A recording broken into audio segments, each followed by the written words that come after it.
Everything's good there. It's Columbia. S&P 500 up 0.3%. We're going to have more coming up. This is Bloomberg Markets. Let's get some company news right now with Steve Rappaport. Paul, two luxury designers plan to merge in a quest to conquer the competition overseas. Bloomberg's Jeff Bellinger has more. Steve, Tapestry, the owner of Coach and Kate Spade New York, will acquire Capri Holdings in an $8.5 billion deal. Capri is the parent of Michael Kors, Jimmy Choo, and Versace. Tapestry will pay $57 per share in cash. That's a 65% premium over Capri's closing price yesterday. Capri shares surged nearly 59% ahead of the bell following that announcement. Luxury giants have been snapping up smaller brands recently, and analysts say the wave of consolidation is likely far from finished. Steve? Thanks, Jeff. Shares of Capri now up more than 56%. Tapestry stock down 13%. Germany-based Allianz says second quarter profit jumped more than 7% from a year earlier, boosted by stronger earnings from its insurance business. CFO Giulio Terzariol says there's opportunity to capitalize on insurance to protect countries from natural disasters. There are some areas where clearly we need to work together with governments in order to make sure that there is affordability of coverage. So definitely there's an opportunity there, but if we don't work with governments, I think there is also a limit to the opportunity that we can seize. Terzariol speaking earlier this morning on Bloomberg Television. Mission accomplished for Sir Richard Branson. Virgin Galactic carried its first private tourist to the edge of space. The voyage offered passengers several minutes of weightlessness before returning back to ground. We have shares of Virgin Atlantic now up more than 1%. Those are the company stories we're following this hour. I'm Steve Rappaport, and this is Bloomberg.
Markets, headlines, and breaking news 24 hours a day at Bloomberg.com, on Bloomberg Television, and the Bloomberg Business app. This is a Bloomberg Business Flash.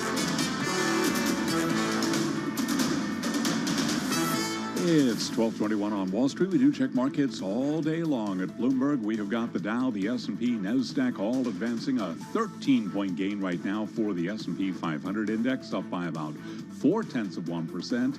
We have got NASDAQ higher by 47 points, also up by about 0.4%. The Dow up 0.3% right now, higher by 118 points.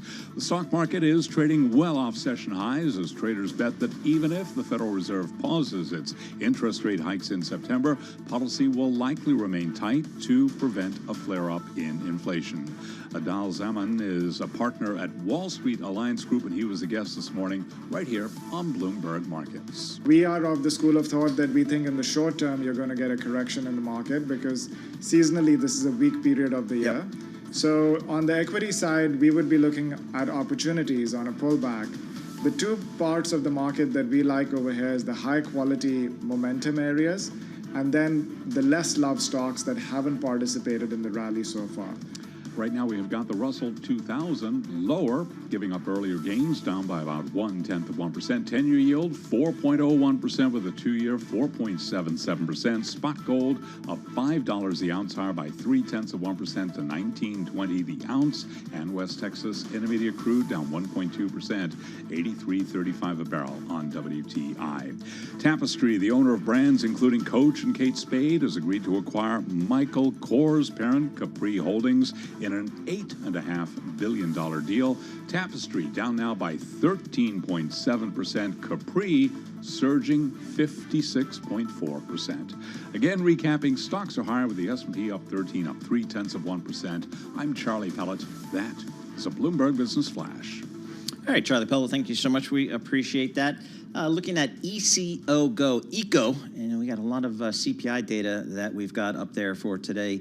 Of course, the key number for a lot of economists is CPI, ex food and energy, and on a month-to-month basis, that was up 0.2%. That's right in line with expectations, steady with last month period as well. And that's for a lot of folks saying, hey, this inflation fight is under control. The Fed's kind of got it under control here. All things are trending well. Jeffrey Cleveland, he's the director and chief economist at Payden & Regal. He joins us here. Jeffrey, I'd love to get your thoughts here on kind of your takeaway from the CPI print. The equity markets seem to like it, not as much as they did earlier this morning, but seem to like it. What's your takeaway? Too soon to declare victory, but it's good news. You know, two months now in a row, 0.2% for core CPI month to month. I also, as you probably remember, I like to look at the median CPI from the Cleveland Fed, which came in at 0.2 month to month. So I think that's a good.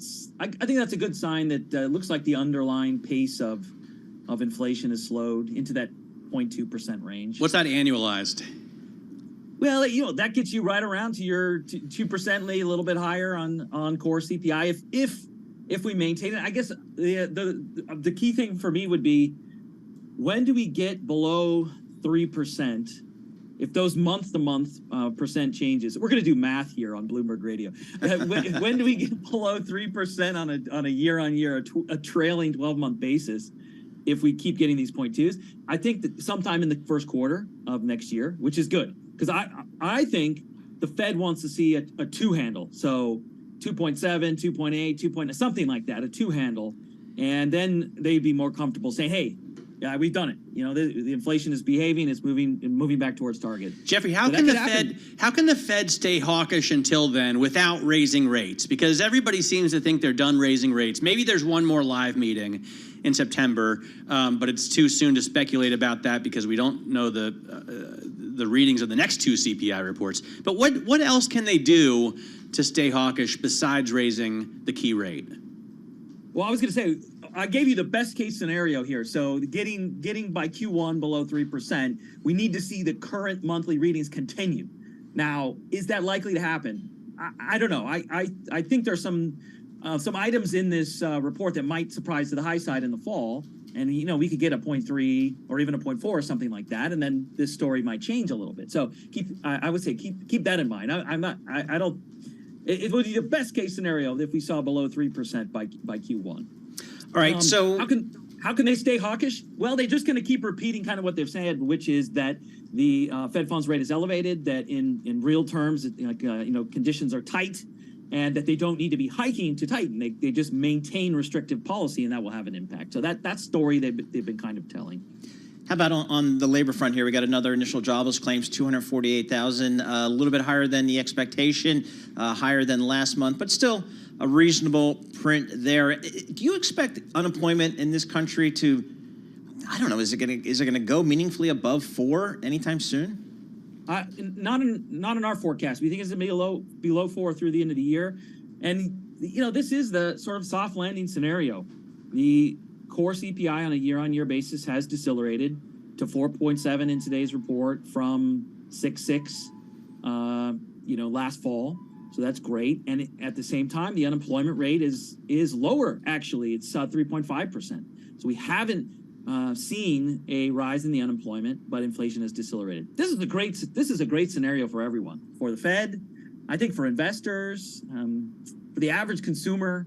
Because I think if you went back a year ago, the thinking was you needed to see meaningfully higher unemployment to get inflation down. And what we've seen the last 12 months, that hasn't been necessary. So we've had a deceleration here.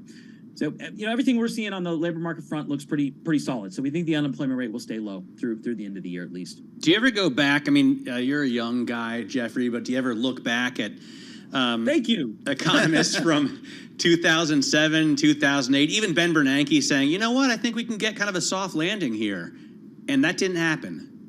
You know what? I was here. Thanks for saying I'm young. I appreciate that. I was here at Payne and Regal before that era, like during that era. So at that time, I was scared stiff about a real estate bubble. That was my view. So when I heard Bernanke saying, "Hey, housing is a small share of the economy. It won't spill over. It's contained. What have you?" I thought that was absurd at the time. And I really did. So I remember that period very, very vividly, but differently than this period playing out. We had known for a long period of time, actually, housing, in my view, peaked in 2005. And we had already seen house prices slow, activity slow, housing start. So we kind of saw that rolling out well before Lehman Brothers. So that was already in play. This time, this is different. To use those words you're not supposed to use. The labor market remains strong. Aggregate income growth is 6% year on year. That's going to give the consumer spending power. Ironically enough, we'll probably see housing add to GDP in Q3 because housing has been weak and we don't have enough inventory. We might see some building activity come back. So I think the economy is on pretty good footing here over the next 6 months or so. Well, what if it's all right? Let's go the other way then. What if the economy, the footing is too good? We had Neil Dutta on this morning saying he sees stronger growth than certainly the Bloomberg estimates show, and housing prices are rising. Going to keep pushing up rents in the midterm, right? New York City, $4,400 is the average cost of an apartment. Oof. And he thinks that inflation could rear its ugly head again or go back in the other direction in the beginning of next year. What's to slow that down? Well, actually, so if I had to rank the scenarios, the soft landing scenario that we talked about already, where inflation just kind of keeps cooling, the unemployment rate stays low. I mean, I think that's a possible scenario. I think Neil's scenario, though, would be the no landing scenario.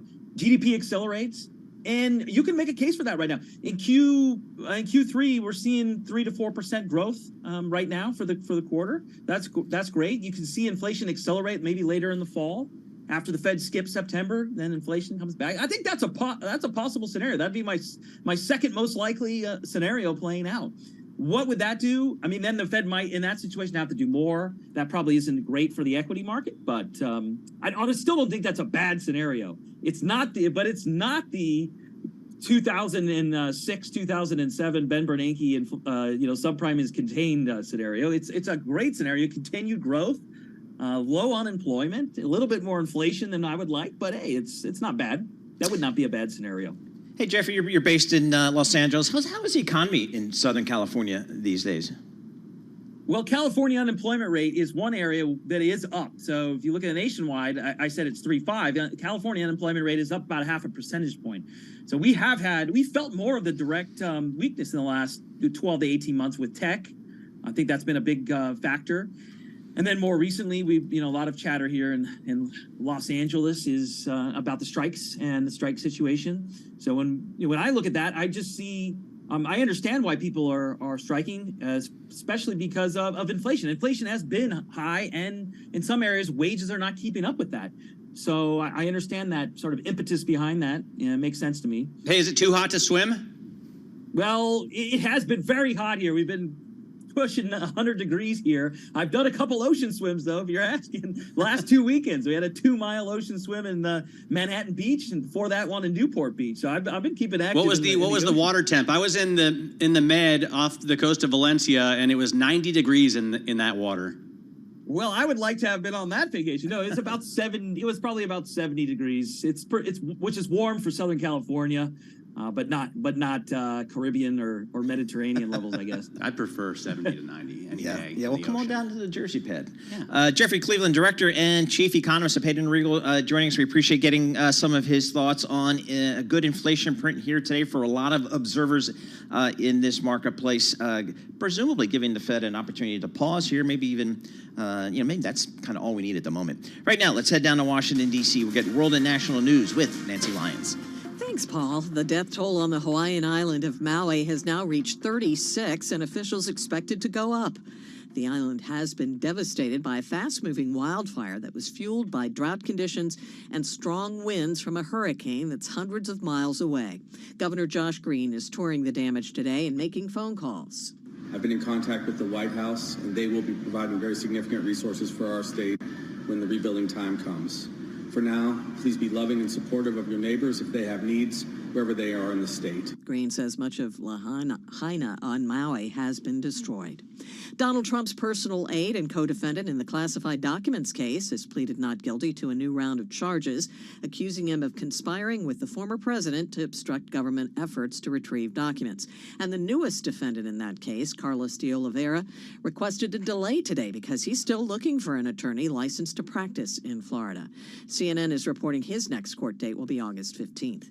It's still unclear if former President Trump will be taking part in the first primary debate set for August 23rd. He spoke to Newsmax late yesterday and said he has a problem with the loyalty pledge that the Republican National Committee requires for candidates to take part. I wouldn't sign the pledge. Why would I sign a pledge? There's people on there that I wouldn't have. I wouldn't have certain people as, somebody that I'd endorse.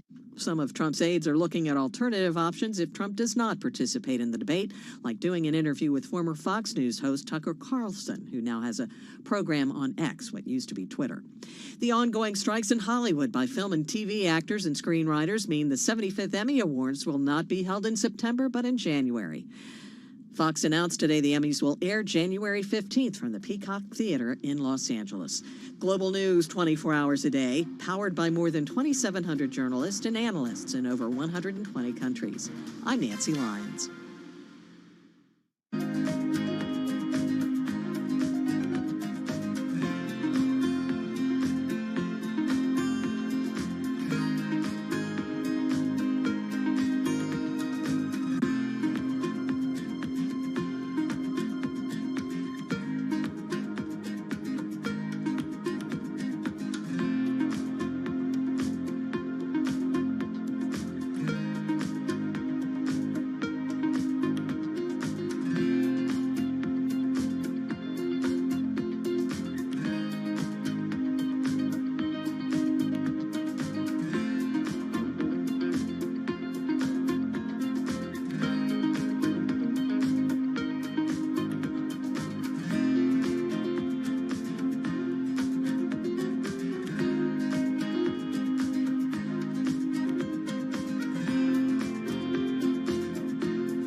markets, headlines, and breaking news 24 hours a day at Bloomberg.com, on Bloomberg Television, and the Bloomberg Business app. This is a Bloomberg Business Flash.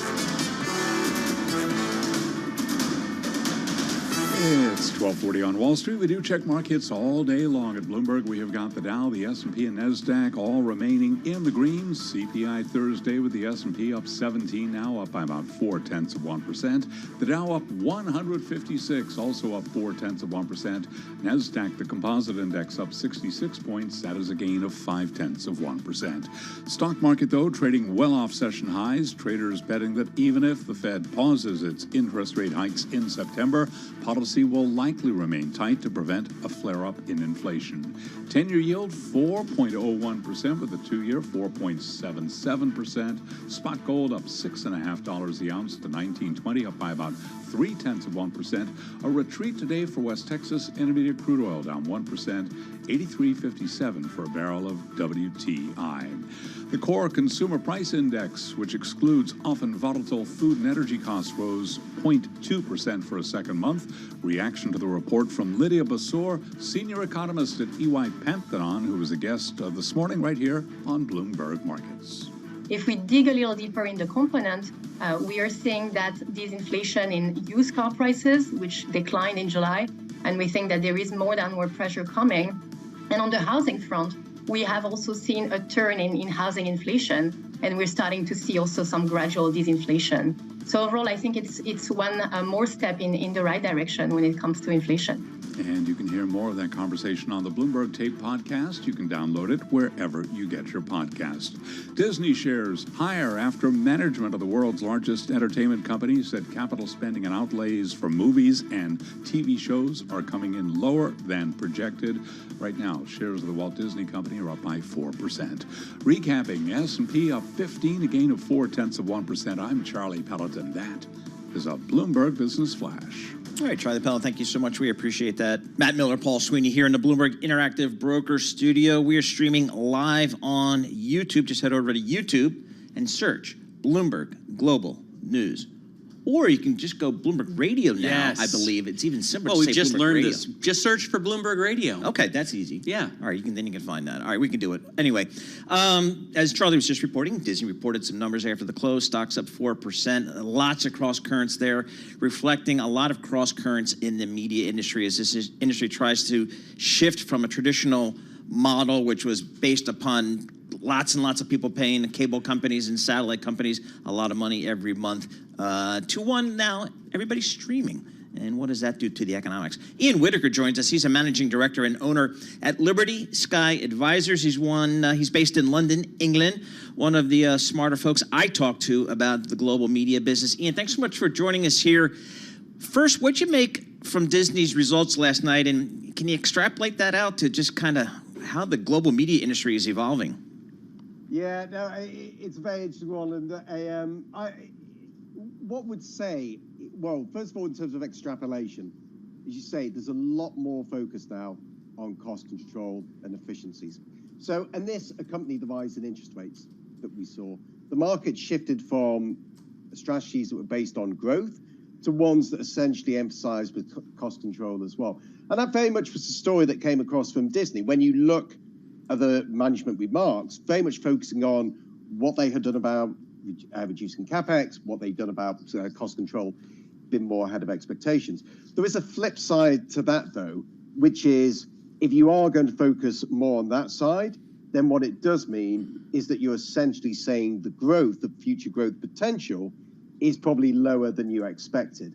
And so I think the message that we're getting, particularly in the streaming space, from all of these companies is the markets want them to be more financially disciplined, and that's fine, and are obviously taking steps to do so.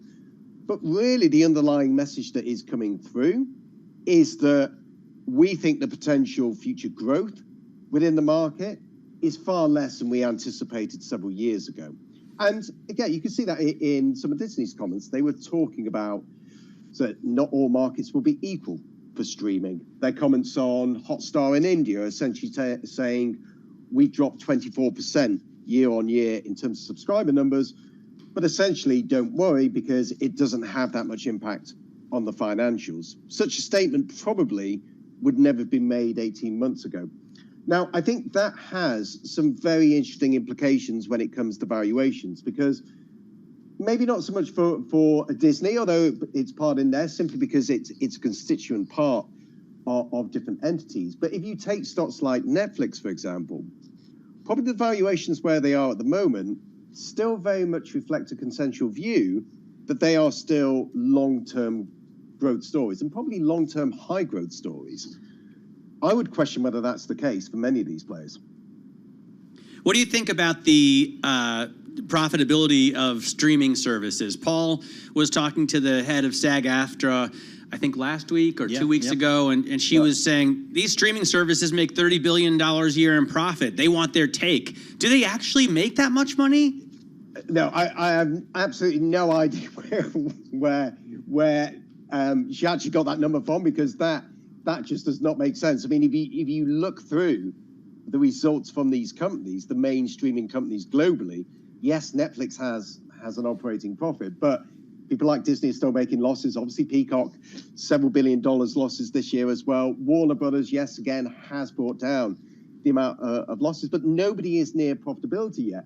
I think this is going to be a very interesting question. Sort of, I mean, my view is in the next 5 to 10 years, this will be a core paper when it comes to MBA studies as to how, quite frankly, these companies traded in what was a model that worked very well for them, i.e. the established pay TV model, but essentially one where the economics are just a lot tougher because they were not naturally D2C companies. They've had to go out and do a lot more in terms of marketing. It's uprooted the economics of their content businesses as well. I think the argument that this was inevitable, I don't necessarily buy that. I think there could have been sort of areas where some of the companies that have been smarter could have taken different strategies. Sony, for example, I think has adopted the right approach, which is to say, look, we don't want to have a D2C business, but what we will be is we will be the arms dealer to everyone else. If they want our content, then we will sell it at the highest price. And I think that's exactly the right strategy, particularly for, let's call them second-tier players within the market. But I think what we will find over the next 5 years is that what will happen with streaming is that streaming, if there is going to be any profits, they're going to be limited. But what's going to happen with the major media companies is, from a financial standpoint, especially in the US, they're going to be outgunned by the tech companies when it comes to sports rights.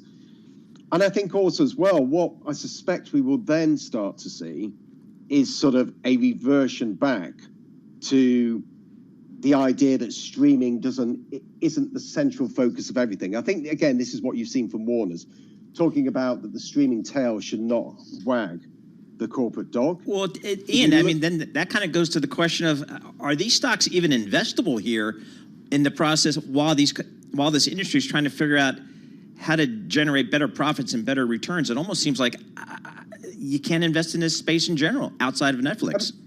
I mean, what I would say is that I think there is, for each of the, particularly for each of the streaming companies, I think there is a major question about how they have come about, how they have adopted their strategies over the past several years. And what do I mean by that? Well, let's take a Disney. Yeah, what it said yesterday, the three core components are theme parks, streaming, and studios. Well, it was only around 2.5 years ago that people were pretty much sort of willing to write off the films business. Yep. Essentially saying that the way that we watch films is dead. Yeah, it's all going to be about direct to streaming, and essentially the idea that people will go in a post-pandemic world to go and watch movies in a movie theater is just ridiculous. They made strategic decisions, major strategic decisions, based on that. And now what they're having to do is reverse those out as they find out that the decisions they made were wrong. I think streaming, again, is another example, as I explained before. I think there are ways that they could have, each of them could have looked at their strategies and gone about this in a different way. So I think, right, yeah, with none of these companies, I think companies are at different levels. Yep. As to where they are along their strategy realignment. For me, for someone like Disney, yep, I think there is still a question mark as to have they really got their strategy fixed. All right, we're going to have to leave it there, Ian. Appreciate it. Ian Whitaker, Managing Director and Owner at Liberty Sky Advisors, talking big media. Let's get some company news right now with Steve Rappaport. Paul, the age of space tourism took another big leap forward today after Virgin Galactic carried its first batch of tourists to the edge of space. Bloomberg's Tom Busby has more. The space tourism company founded by billionaire Sir Richard Branson successfully lifted its first group of private tourists to the suborbital edge of space aboard the VSS Unity today, an hour after taking off from a New Mexico spaceport.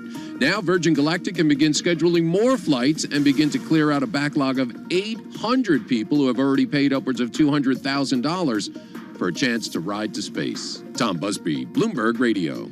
Thanks, Tom. Virgin Galactic stock is up more than 1%. And we have Disney hitting another intraday high with shares up more than 4%. That happened after a healthy earnings report, plus other factors that are behind that. We'll go to Bloomberg's Gina Cervetti.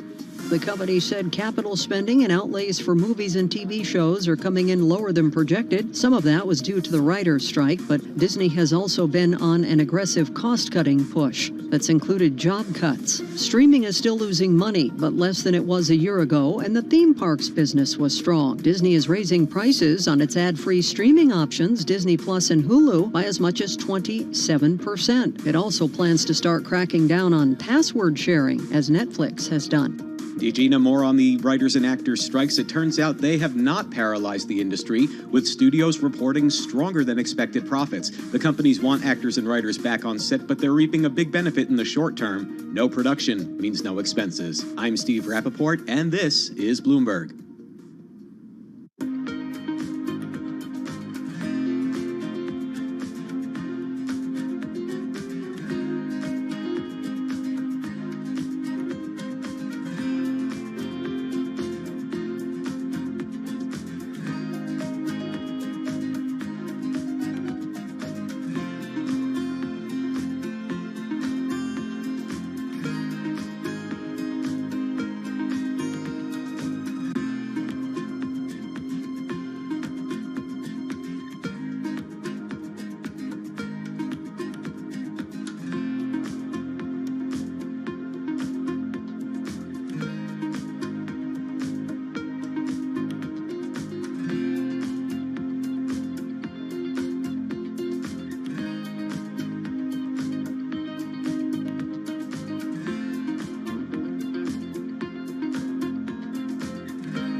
This is Bloomberg Markets with Paul Sweeney and Matt Miller on Bloomberg Radio. All right, Paul Sweeney and Matt Miller here with you in the Bloomberg Interactive Brokers Studio. Markets holding on to some of those gains we saw in the morning. S&P up 0.25%.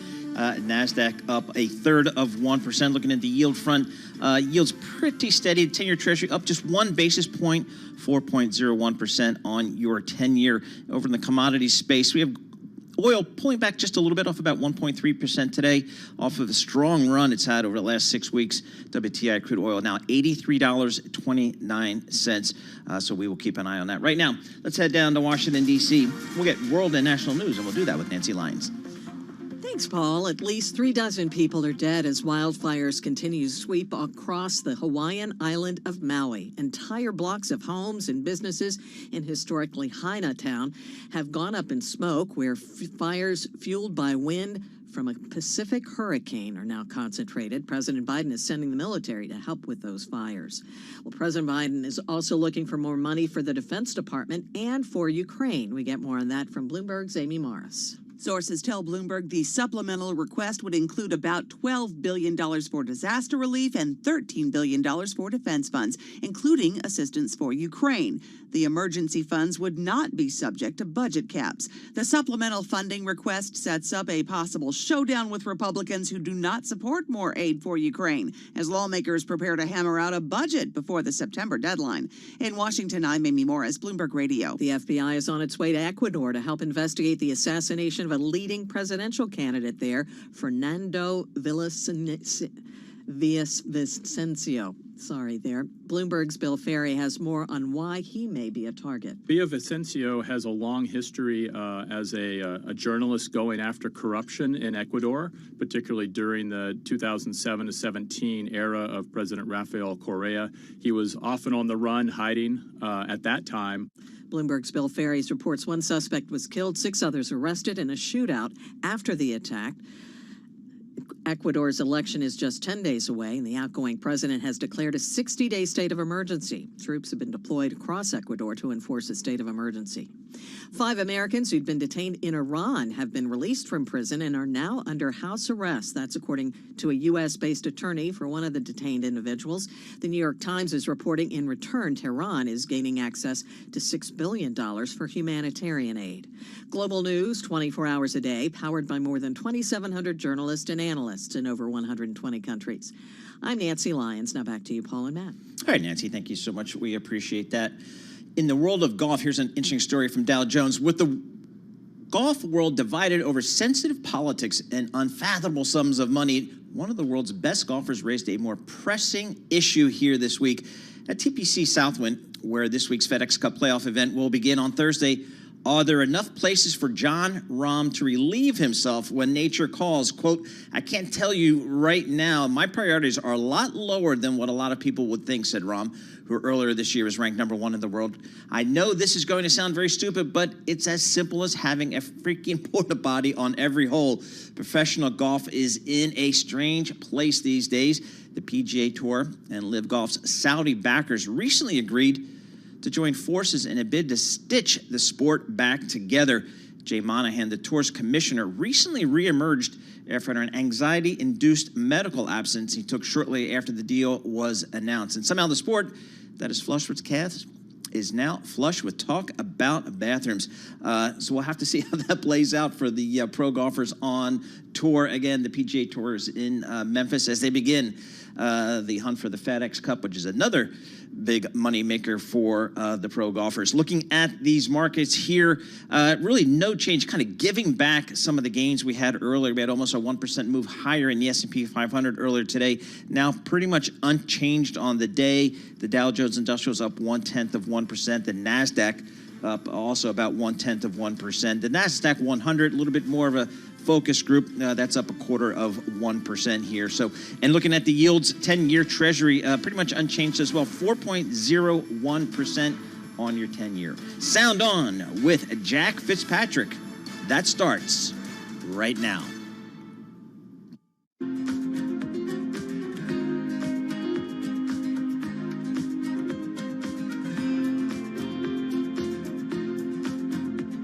although they're much more muted than they were this morning. On the S&P 500 is up 0.1% right now at 44.73. In terms of the 10-year yield, right now 4.0127. And of course, today's auction, I believe, are 30-year Treasury. So we'll be following that as soon as the headlines roll across. The Bloomberg U.S. Dollar Index down again today, only about 0.1% at 1229.53. So call it 1230. And oil coming down as well, $1.27 to 83.14 a barrel for West Texas Intermediate.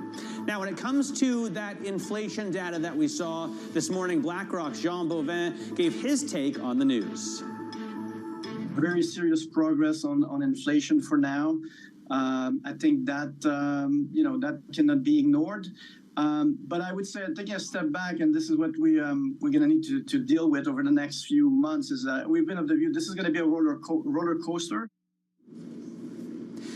Lorena Iurucci is chief U.S. economist at T. Rowe Price, and she joins us now. Lorena, thanks so much for your time. What was your take on what looks like a pretty victorious number for the Fed? Thanks for having me today. I would say that there was a lot in this report that both the Fed and forecasters, inflation forecasters, will like. There was progress here 2 months in a row where inflation is behaving more like it used to before the pandemic. In particular, I think I'm encouraged by the progress we're seeing in core goods inflation, that deflationary momentum is continuing. It looks like it will be sustained now. We had seen it before in producer prices and in imported inflation, and even in the improvement in supply chain measures, but it hadn't materialized in U.S. consumer prices because domestic demand had been so strong. Now that the labor market is slowing, consumer spending in goods is following suit, we're also seeing that in inflation data. But as with any situation, when you've had inflation so elevated for such a long time, there's always a but. And we know that in the services part of inflation, the Fed has not seen the kind of progress that it needs to relax and to really declare the end of the tightening cycle. Right, and are there any data points that concern you in terms of inflation coming back? For example, I saw consumer credit last month expanded by more than $18 billion, and a lot of that was student loans as well as loans to buy new cars. So I think this is a very good point. There are signs there that the economy may be at the cusp of improving again, and inflation momentum could be sensitive to that. So one example I would give is, let's look at what's happening in the housing market. It decelerated significantly. Housing starts and sales collapsed for most of last year and this year, but now home prices are increasing again. I think this could be concerning because we know that rent inflation has not fully normalized, and we don't want that process to stall. So I think this would be a warning sign for me. What's going to happen with the housing market? Yeah, I mean, the average price paid in terms of rents for a New York City apartment I saw today at $4,400, which is shockingly high. In my experience, of course, it was much lower when I was a kid. But when we see house prices go up, doesn't that mean that rent prices are bound to go up as well? And that is what we're seeing. So the near-term correlation is not as straightforward. There can be lags in between the two, but over the long time horizon, they tend to behave in similar ways. So if you don't have excess capacity being created in the housing market, and if you have home prices being unaffordable for so many households, what are they going to do? They will rent for longer, and that will increase demand for rental units, and in turn, it will support either high rent or higher rent, and that would lead to higher rent inflation. What's your take on energy prices? We saw little inflation, 0.1% in this time period, but we know that gas prices are coming higher. We see crude at $80 and change for WTI. Does that continue to go higher as OPEC, holds its cuts? And can that spread out to the core inflation as well? So I think it's very, very difficult to predict energy futures prices. We know that. We know how much uncertainty there is. So when it comes to the Fed and the monetary policy tightening cycle, they focus a lot on core inflation. We discussed there's a lot of progress there, but at an annual rate, core inflation is 4.7. So what happens to headline if oil suddenly increases by $10? Second round effects to the U.S. economy from higher energy prices have tended to be limited historically, but I think the bigger concern is what happens to gasoline prices, because that is an item that is purchased every day. We know U.S. consumers drive a lot more than, say, their European counterparties, so it affects inflation expectations, it affects their purchasing power, and in turn, I think it lowers the probability that the Fed can achieve that mythical soft landing or immaculate disinflation. Finally, I want to get your recession call, Lorena. When I look at this report, my concern is the other direction, that the economy will do well and inflation will pick back up again, assuming the Fed does little. But what about the possibility of, with declining inflation, we see, the labor market start to loosen up and go into a recession? What's that likelihood? So this has been the most well-anticipated and most postponed recession that many people have experienced in their careers, many forecasters. I would say that given where the economy is right now, it doesn't make sense to talk about an imminent recession. And even when you look at the Bloomberg consensus growth number for Q3, it looks a bit on the pessimistic side. But we, I think, should not forget that monetary policy works with long lags, and there is the possibility that, especially if inflation doesn't continue to decelerate, the Fed will tighten more than the economy can take, and that we're going to see the effects of that likely in 2024. And I think that's when recession probabilities become higher. All right, Lorena, been great spending time with you. Thanks so much for joining us. T. Rowe Price, Chief U.S. Economist, Lorena Iarrucci, talking to us about the CPI release, the U.S. economy, and the Fed. Just now, we saw the Treasury's $23 billion auction of 30-year bonds. Bloomberg Intelligence interest rate strategist Ira Jersey joins me now on the breaking news with the results. Ira, what did this auction look like? This is the one we were all waiting to pay attention to this week. Yeah, and I think it was important to pay attention to this one, Matt, because it wasn't nearly as strong as the last two auctions, the 3-year or 10-year on Tuesday and yesterday. You saw this auction was definitely weaker. It had the weaker demand from end users than the last time a new 30-year was issued back in May. Primary dealers, so these are people who don't necessarily want these bonds, got the most that they have since February. So relatively weak auction. Again, it's the first time that we've seen an increase by the Treasury Department in these auction sizes. We'll get more increases in auction sizes as the months continue through the rest of the year. So, maybe this is the first sign, an inkling that there might be a little bit of a buyer strike as the Treasury Department issues more and more debt. What about the direct portion, Ira? 20%, so a fifth of them taken down by direct buyers. What does that mean to you? Yeah, that's pretty standard. Usually between 18 and 20% of the 30-year bond has been issued to directs. Directs tend to be investors who don't want to go through other primary dealers. So a lot of times they're large investors kind of want to hide their bids. It also is dealers that aren't necessarily primary dealers. So they're kind of second-tier, third-tier dealers who want to participate in the auctions but don't necessarily want to apply to the Fed to be a primary dealer. I just noticed that, at 4.1 and change, it's pretty high for the 30-year bond, right? I mean, when's the last time you had a 30-year bond auction at more than 4%? So, well, there's been a few, but from a coupon standpoint, yeah, this is the highest coupon that we've had in a little while. 4% yield, 4.2% yield around where we are today. I think there's an interesting dynamic where some investors might find these kind of yields pretty attractive.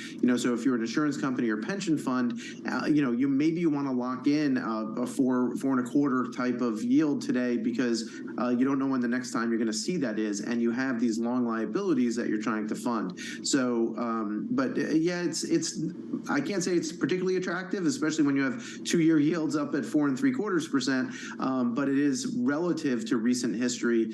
Yields are relatively high. You definitely don't have a lot of reinvestment risk at 30 years. Ira, thanks so much. Ira Jersey, our chief U.S. rate strategist from Bloomberg Intelligence. Coming up, the drama surrounding James Gorman's succession plan at Morgan Stanley, or will there be none? That's his hope. We'll talk about it next. This is Bloomberg.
There is no digital without chips, and I emphasize that because everybody speaks about the digitalization of the world.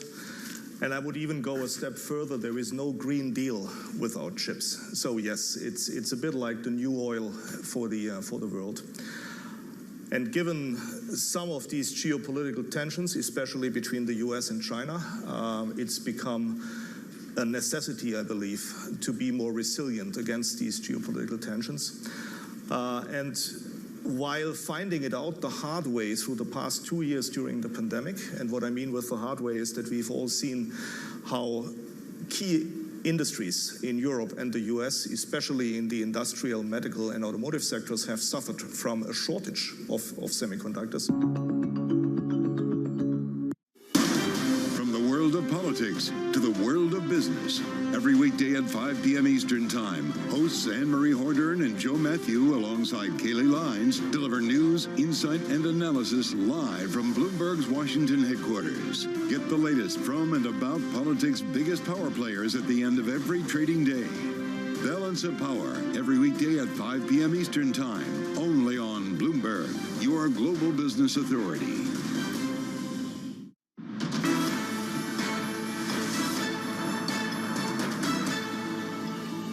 This is Bloomberg Markets. I'm Matt Miller. We still don't know who will replace James Gorman as CEO of Morgan Stanley. What we do know is that his successor's long list of challenges for the company is long. Bloomberg's Scarlett Fu and Shanali Basak explain. I like real businesses, real clients, real revenues, real profits. James Gorman is the longtime CEO of Morgan Stanley. In May 2023, the Australia-born Gorman said he plans to retire sometime in the next year. Morgan Stanley shareholders were disappointed. The stock fell on the news. So the question now is whether Morgan Stanley's next leader can build on Gorman's turnaround success. The three internal candidates are co-president Ted Pick. He's the head of institutional securities, co-president Andy Saperstein. He's the head of wealth management, and Dan Simkowitz, the head of investment management. Whoever the board chooses, analysts say the quicker the handoff, the better, to prevent political infighting that would distract from longer-term goals. The next CEO skill set must include the ability to deal with liquidity that's likely to be stressed and money that will cost more. And U.S. regulators are monitoring big companies getting bigger. Risk management will also matter, especially for globally systemic important banks like Morgan Stanley. Remember, it was also James Gorman's personality. He had the charisma to bring two sides of a bank.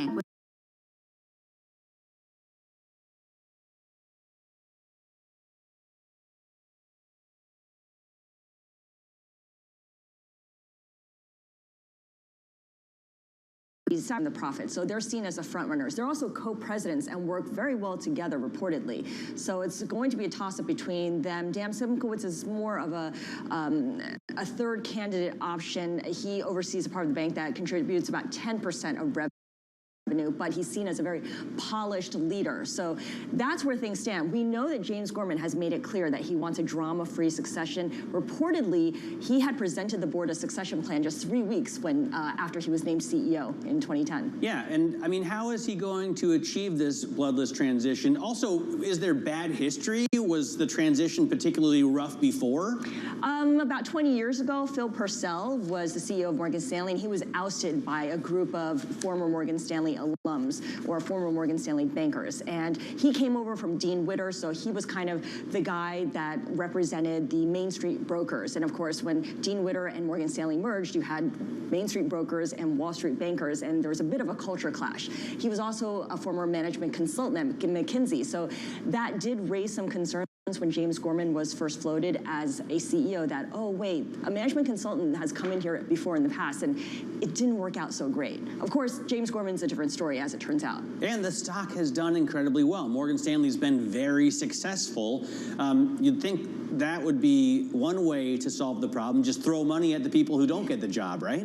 Yeah, I guess so, but I mean, it works well because he's groomed this stable of executives and you want them to stay around. They do a good job leading the parts of the bank. What tends to happen is the guys that don't get picked end up leaving, right? You see what happened with General Electric when Jack Welch was getting ready to step down. He had 3 candidates to replace him: Bob Nardelli, James McNerney, and of course the guy who eventually won, which was Jeff Immelt. And once Jeff Immelt became the CEO, the other 2 left and went on to run Home Depot for Bob Nardelli and Chrysler, and James McNerney went on to run Boeing. So not to say that there's bad blood, but you lose that talent after you have a very high-profile, high-stakes succession battle. Right. Some cases have been very successful. I remember when General Motors was going to name a new CEO, I thought it would be Mark Royce. Mary Barra took over, but the 2 of them worked exceptionally well together, and of course Mark didn't go anywhere. He stayed there to support. So that's a success story, and I think James Gorman is probably of the mind that he has given the market and his own teams enough time to prepare everyone and to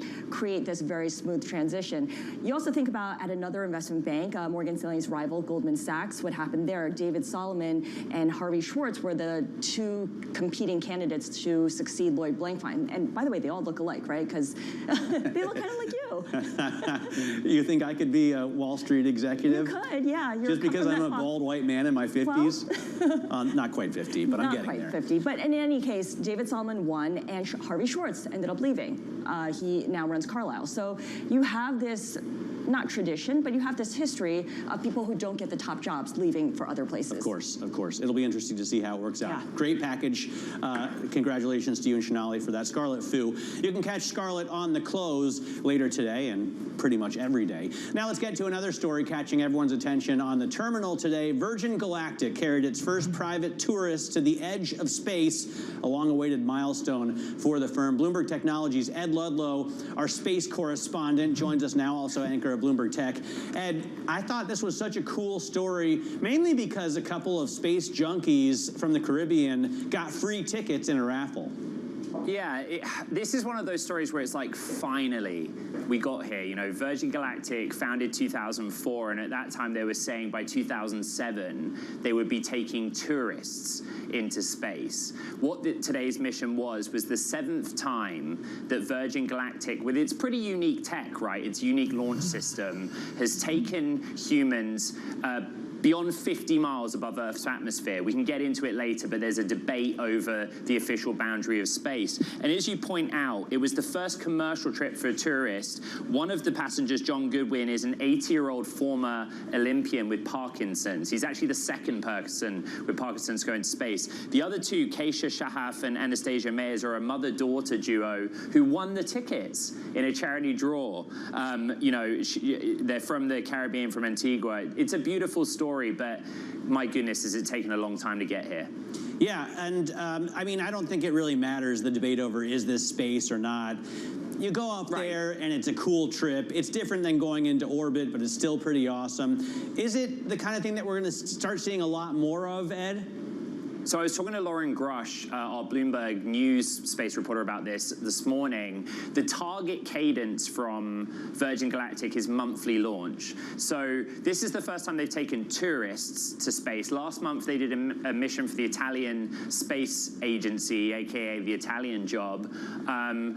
So that was June 29th. What they're saying is monthly, but at the same time they're working on a new gen of spacecraft that they plan to roll out 2026.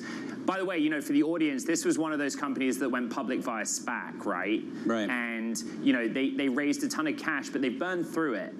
And, you know, they need to get that cadence up, because if this is ever going to be a sort of reasonably profitable business, you need high volume launch, right? Has SpaceX, by the way, a different company that hasn't gone public via SPAC or any other method, SpaceX, they continue to raise money and at higher valuations, right? Right, so Katie Roof and I broke that story, a loose sense of time, about 6 weeks ago, that they're raising through a secondary offering, right, insider liquidity, but $150 billion valuation keeps going up. It's really interesting though, like SpaceX's kind of space tourism ambitions, not quite the same. They're like a carrier for other companies that want to be the travel agent to space. But what they're doing is completely different tech, vertical takeoff, old-fashioned rockets. On the Inspiration 4 mission, they reached an altitude of 364 miles above the Earth with that crew of civilians. Again, Virgin Galactic's 50 miles. Let's not debate it. You look at the pictures of Virgin Galactic, those crew members or tourists that had longer hair than you and I, it's floating in space. Right. I think hair float in space is like the threshold of whether you're in space or not.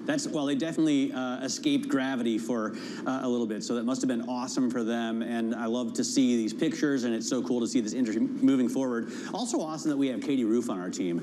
I'm glad to watch her break news with you. And Ed, thanks so much for joining us. Ed Ludlow, their anchor of Bloomberg Tech. He also covers space and EVs for us very closely. Still ahead, President Biden's Inflation Reduction Act will have carbon emissions over the next decade, but that may not be enough. A Bloomberg NEF report details what we need more next. This is Bloomberg.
Maybe I should go do something else. I can't do anything better than I'm already doing. I already turned this company around. I've made a lot of money for the investors, the shareholders, and yourself.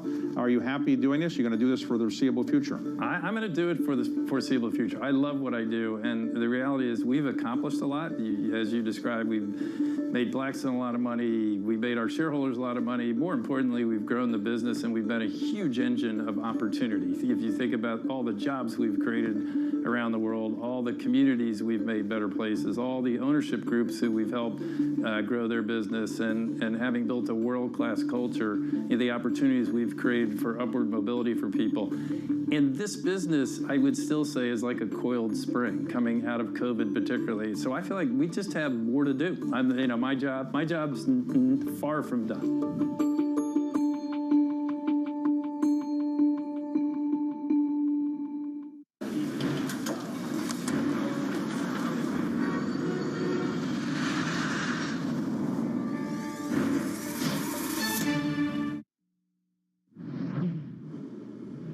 Time now for our weekly segment, Bloomberg Green. As we get fresh U.S. inflation data, Bloomberg NEF has done a recent analysis of the impact of President Biden's Inflation Reduction Act. Bloomberg NEF's Tara Narayan joined me now with the details. So Tara, what do we know? What's in the report that shows we still have to achieve?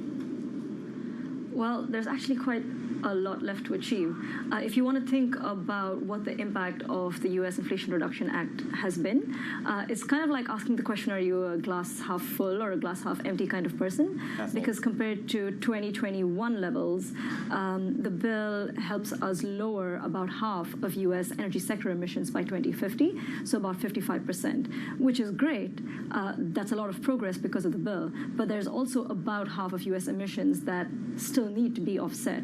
And a sort of voluntary incentives-based bill gets us half the way there, but there's a lot left to be done. So do you make any recommendations? Yeah. One of the things that we strongly recommend is that while the IRA is sort of the first step in U.S. climate policy, it's a big, ambitious one, there's room for more mandates. So if you think of carrots and sticks, the IRA has provided a lot of incentives, but it would really help the IRA's provisions to take effect if there were more mandates, so stronger regulations, potentially economy-wide targets, stricter regulations on phasing out the equipment that uses fossil fuels, potentially more adoption of carbon capture technologies. So any sort of measures that push reluctant sectors that do not have a pathway towards decarbonization already to actually consider that, that's where we should turn. All right, Tara, thanks very much. I want to just tell our viewers you can type BNEF GO on the terminal to get the research that we get from New Energy Finance. Now, the S&P 500 had been gaining this morning, or gaining today, I guess, on optimism after we got those inflation data out. However, it has briefly turned negative, so we've lost the gains that we made. We're back up right now, but just about 0.08%. Coming up, Barclays chief economist Mark Giannone shares his outlook following that CPI report. This is Bloomberg.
DHL is sending a consistent message with its investments.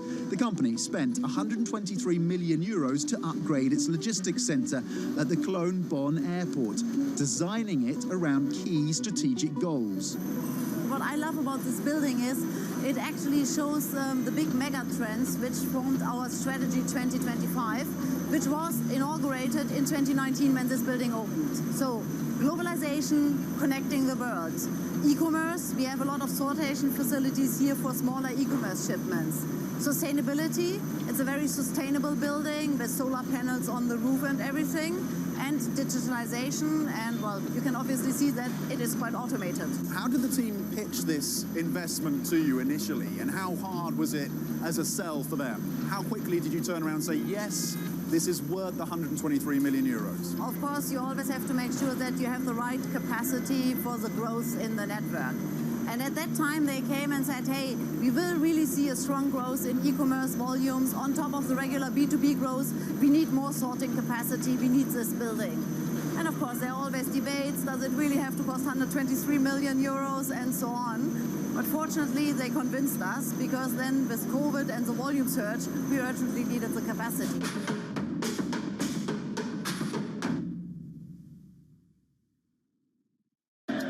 From New York City. From London. In Sydney. From Washington. In Tokyo. 9 a.m. in Beijing and Shanghai. Good morning, everyone. Have a great evening. Here's what I'm watching. You do not want to miss this story. Is there the kind of upside?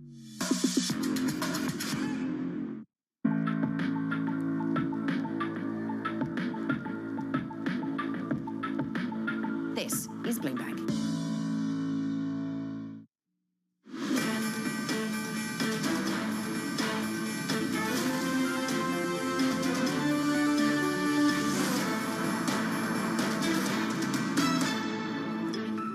I'm John Olaf, and welcome to Bloomberg Markets. And I'm Matt Miller. Let's get a quick check on what's going on in the markets. Right now, as I said before the break, the S&P briefly turned negative. We're back up, but only by 0.07%. So a gain on the back of that CPI report, but not much of one. We've lost all that we had earlier. You can see that Treasury yields are rising. Right now, the 10-year yielding 4.05, essentially. And we just had a 30-year auction that I guess you could say it went off without a hitch, but it wasn't the kind of strong demand that you have seen over the past couple of days for the 10-year or the 3-year auction. You can see the U.S. dollar index now coming back up. It had been down.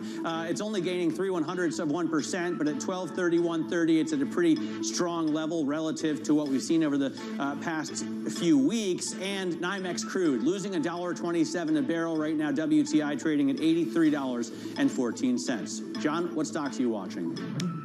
Well, Matt, I do want to circle back to a story the global markets were watching before we got the inflation data today, and that was some news around travel curbs being lifted in China, which definitely helped out some of the luxury goods makers in Europe, and we're continuing to see that in the U.S.-listed LVMH shares up 3%. We're going to talk a little bit more about the luxury sector later this half hour.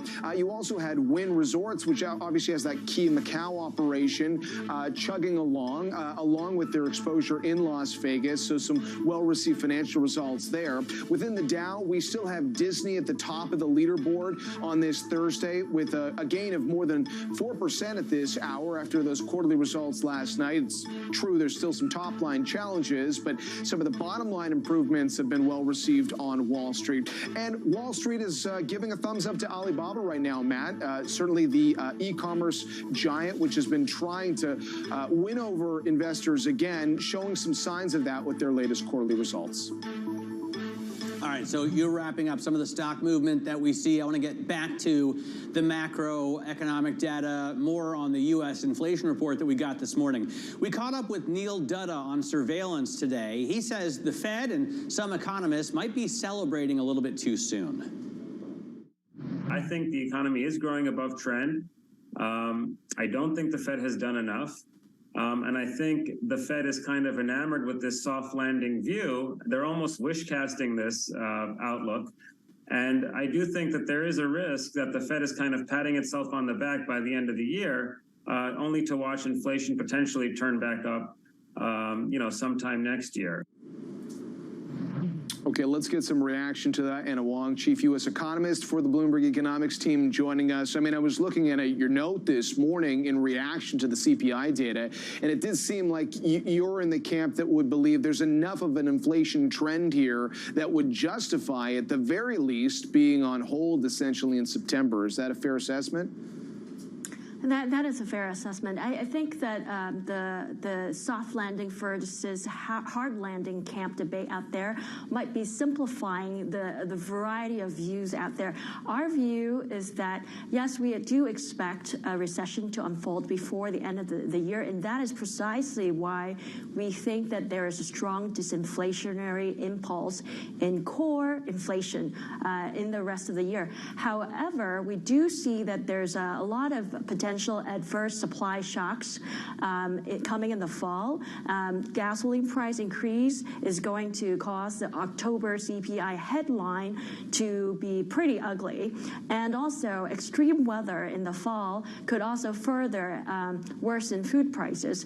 So I think that what we're going to see in the rest of the year is kind of a divergence between headline CPI, which may not continue this downward trend, versus core CPI, which will be continuing on a disinflationary trend. And from the Fed's perspective, they would be paying a lot more attention to the core CPI. I keep going back to, Anna, the consumer credit expansion story from earlier this week. It grew, I think, more than $18 billion last month, and that was driven in large part by student loans as well as car loans. Does that matter? Because it had been stagnant for a while, and now car loans are going up, which means that consumers are getting used to essentially, 7% rates. Yeah, I think the rise in credit tells you that the excess savings are running out for a large proportion of the population, and they're relying on credit for sustaining their finances in the future. And given that interest rates for car loans for new cars are averaging 8%, used cars 13%, credit cards over 23%. Imagine a person who has thousands of dollars in bill paying 23% annually for the payment. It's just not sustainable, and that's why we are expecting the delinquencies on many consumer loans to spike, to seriously spike in the fall as people start resuming the student loan payments. Something got to give in the household budget. All right, Anna, thanks so much for joining us. Anna Wong, they're giving us the cautionary outlook. Mark Giannone joins us now, chief U.S. economist at Barclays. And I mean, Mark, we were talking about if you're a glass half full or half empty person, you could read this differently. What's your view? So my view is actually very similar to the one that Anna described before. So thanks very much for having me on the show, by the way. No, we think that as the Fed has tightened rates and is going to maintain rates elevated, we actually expect them to raise rates a little further from here. We think over time this is going to bite the consumer more and more, and we see also on the credit side from the SLOOS survey that we got, the survey of loan officers, that we got like a few weeks ago, we saw also some signs here that credit conditions are tightening for banks, and that. So hang on, you have a kind of a pessimistic outlook for the U.S. economy, and you think the Fed is going to hike again, correct? Which means that things are going to get worse. What does that mean for the labor picture? I mean, here we are, 550 basis points later, right? And we're still at what, 3.7, 3.6% unemployment? Yeah, the unemployment rate actually ticked down even to 3.5% last month, but we think that that's not sustainable, that the labor market is too tight. Payroll, so jobs essentially are increasing at nearly 200,000, just below 200,000 per month. And the private sector is very, very strong. We still have 1.6 job openings per unemployed. This is a very, very strong labor market.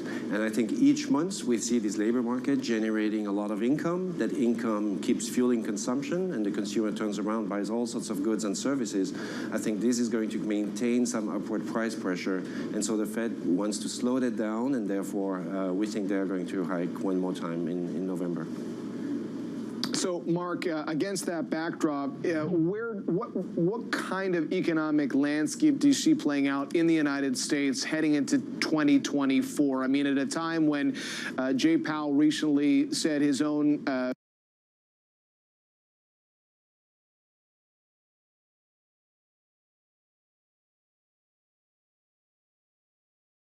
Fed economics team is not anticipating a recession. What is your view generally right now on the recessionary risk? So we expect a slowing taking place in the fourth quarter, followed by then a slight decline in GDP in Q1 and Q2 of next year. So the first half is going to see a mild recession. With that, we would expect the unemployment rate to move up, we expect to decline slightly from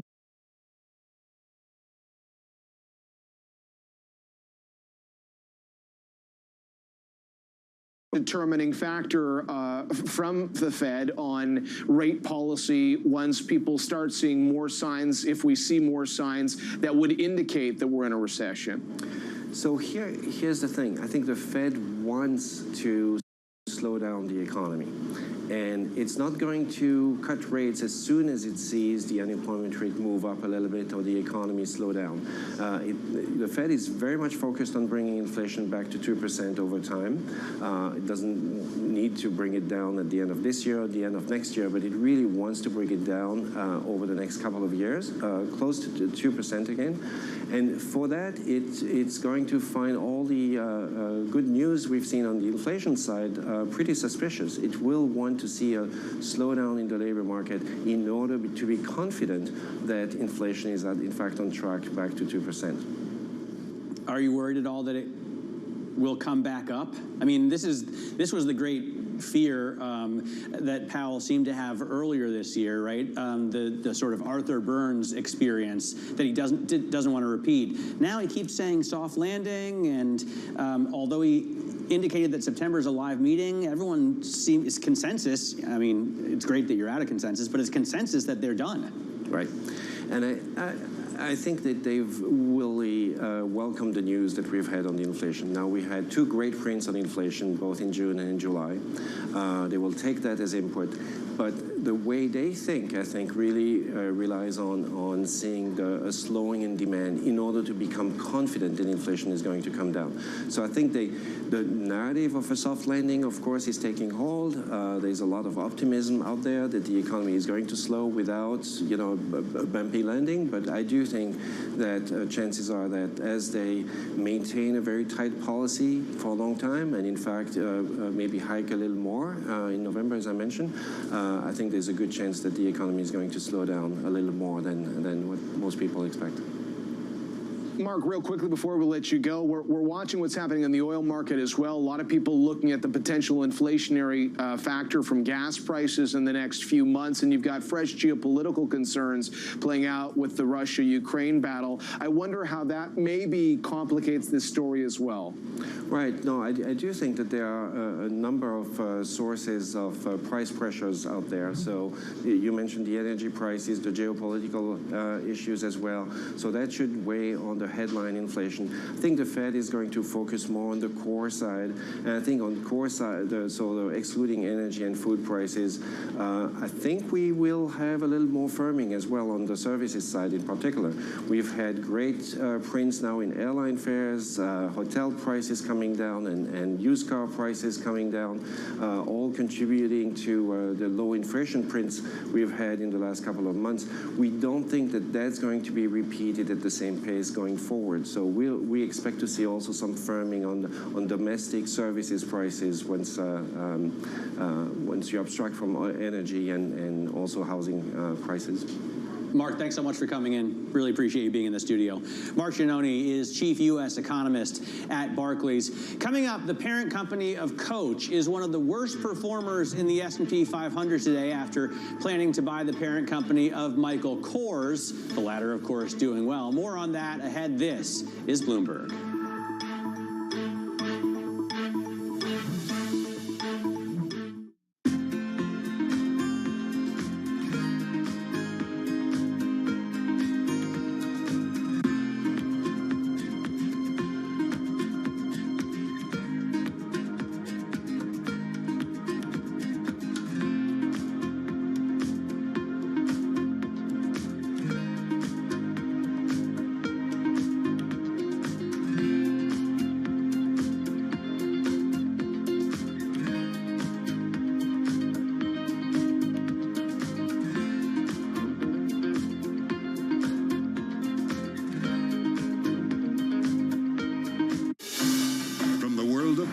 We're not going to be relying upon countries whose values we don't share. To the world of business. It's all about corporate power at the end. Balance of Power, live from Bloomberg's Washington headquarters. We couldn't be more excited what's in store for you. How long will it take? How many years? Why don't we take this one day at a time? Good luck.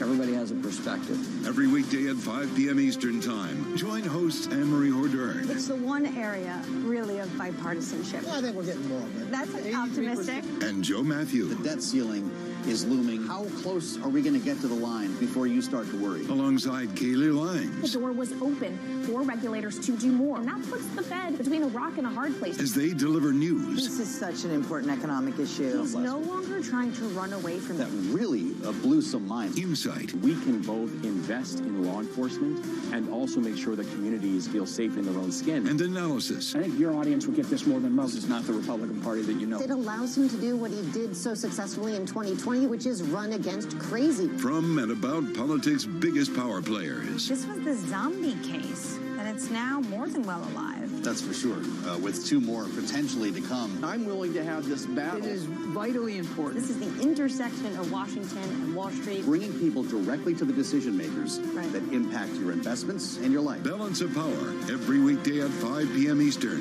only on Bloomberg, your global business authority. Business Week Radio, live weekday afternoons at 3 p.m. Eastern. We got a little bit of talking. Are you guys ready? Harnessing the power of Bloomberg Business Week. Carol Masser and Tim Stenivek bring you the latest news from the worlds of business, technology, politics, and more. How does the Fed play into this and what the Fed does potentially? This is so exhausting and this is so all-encompassing. Listen on Bloomberg Radio and streaming on YouTube and Bloomberg Originals.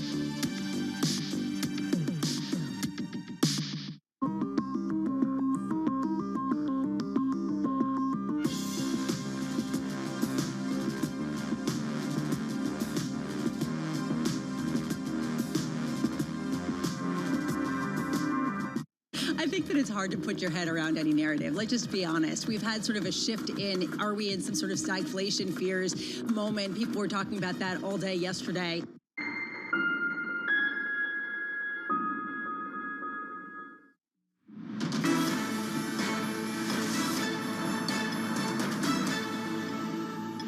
I'm Matt Miller. Welcome back. Let's get a quick check on the markets right now as the S&P index dips down into the red and Treasury yields spike after the 30-year auction that we just saw at the top of the hour. Right now, the S&P is little changed at 44.65, but you can see yields climbing really across the curve. The 10-year up at 4.0687. It had been less than 4.05 when we started this show. And the 30-year right now at 4.2357. Now, remember, it was, I think, 4.189 right at the auction. So it's come up since then, and it had traded lower before the auction as well. So we're seeing that movement right now, John, in these markets. So a down day, Matt, for the S&P, or at least around the flat line right now. Definitely a down day for our stock of the hour. Let's get into that. Tapestry shares taking a hit. Weakest performer in the S&P 500 after a huge deal. The owner of brands like Coach and Kate Spade acquiring the parent of Michael Kors for free in an $8.5 billion deal, as we have seen plenty of consolidation in this sector recently. But, Matt, there are some questions as well about the Michael Kors business and turning that around. Yeah, absolutely. I think the appeal, at least as far as I've heard it from people who cover the industry, is the mass market, more of a mass market, I guess, ability of Michael Kors. Joining us now is John Edwards. Bloomberg's John Edwards covers retail for us. And John, talk to us about why make this acquisition, and is this luxury or is it mass market? Well, yeah, it's the hope is that it's luxury and going to be more luxury as they go on. You know, the key to making this deal work, as we've been talking about, is going to be Michael Kors. You know, it's about 70% of the revenue there at Capri, and they've, you know, while the bags are ubiquitous, you know, you can't take a subway ride or walk through a central business district without seeing more than one. You know, they need to work on their brand positioning a bit. You know, they are, you know, have gotten so ubiquitous and so common that, you know, they are not selling at the kind of price point that you will see at, for example, a Coach. So one of the things that Tapestry is going to want to do in this deal is elevate the Michael Kors brand in much the same way as they were able to do with Coach. So investors trying to assess how those parts are going to come together. We'll watch closely. Hey, John, thanks very much for breaking it down from us. John Edwards joining us on one of the big deals of the day. When we come back, Silvio Tavares of VantageScore will talk to us about consumer credit and credit card debt topping $1 trillion for the first time. This is Bloomberg.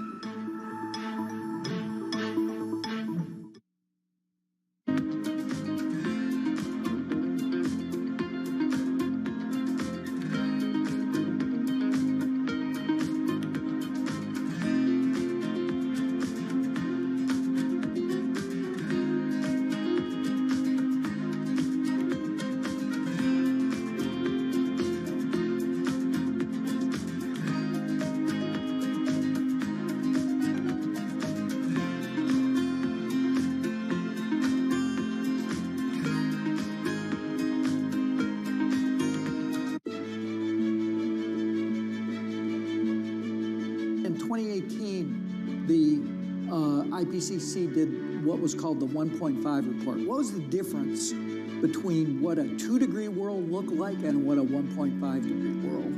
And the catastrophe to the planet between those two poles led everybody to conclude that actually the job is bigger. We have to go to net zero. And that's a transformation of the global economy on the size and scale that's never occurred in human history.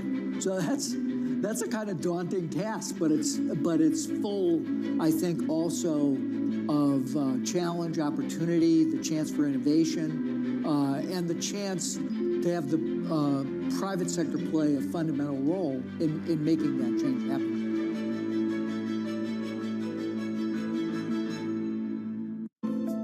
Bloomberg covers the world with unmatched reach and resources. From more than 120 countries, the moment news breaks, 24 hours a day. Bloomberg, your global business authority.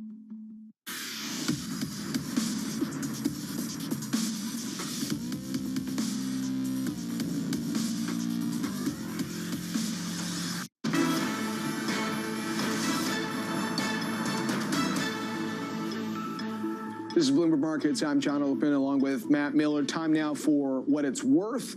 And today we're looking at U.S. consumer borrowing increasing in June more than forecast, rising a total $17.8 billion. This as consumer credit card debt just topped $1 trillion for the first time ever, according to the U.S. Federal Reserve. And a recent survey from Bankrate, Matt, finding 47% of consumers are carrying credit card debt right now from month to month. And those rates are very high. Carrying that debt is something that you don't want to do. Silvio Tavares joins us right now, President and CEO of VantageScore. Silvio, thanks so much for coming to the studio. I saw this story about expanding consumer credit. I'm not sure if it's a good story in that they're getting the loans and they're able to deal with those rates, or it's a bad story because they have to take those loans rather than using savings. How do you see it? Well, we see it as good overall. We're actually in for a smooth landing. If you actually look at VantageScore overall consumer credit utilization, it's actually down 1 percentage point from December. It's about 52.3%. And so what we're seeing is consumers managing their debt down. Now, the numbers we talked about just at the top here are a little bit of a head fake, because what you're seeing is credit card utilization spiking, but overall credit actually declining on a year-over-year basis. So it looks like we're in for a smooth landing. I just want to quickly follow on. So you look at VantageScore credit utilization, you're saying how much credit consumers are using, and that's fallen, which is, I guess, a good thing. What about how much consumers are using VantageScore? Because I think that would be a good thing, right? If more consumers are paying attention to their financial situation. Yeah, VantageScore is one of the most widely used credit scores out there. We grew 30% in 2022. Over 19 billion VantageScore credit scores were used across the nation by 3,000 banks and fintechs. So it is broadly used, and you're right. Credit utilization overall is dropping. 100% utilization means you're using all your credit. 52.3% means you're actually actually using about half, and we're seeing that number drop. Now, there is one exception. That's the low-income consumer. There, we're seeing some signs of concern. Actually, consumers that are in the low-income category, $45,000 a year or less, we're actually seeing their credit card utilization spike. It grew about 6% year over year.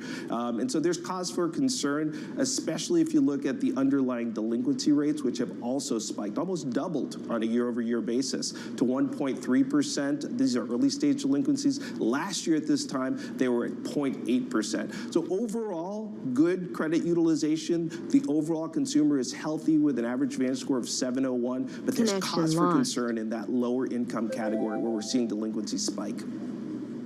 And Silvio, then what do you watch to determine where we go from here? I mean, we started this half hour talking about the jobs environment, and I guess if things were to cool down and that were to impact the employment picture, that coupled with people taking on, you know, possibly a sizable amount of credit, the math there gets harder and harder. It absolutely does, especially in a high interest rate environment. The folks who are going to get hit first are obviously those lower income consumers, and we're already starting to see some pressure there, as I mentioned.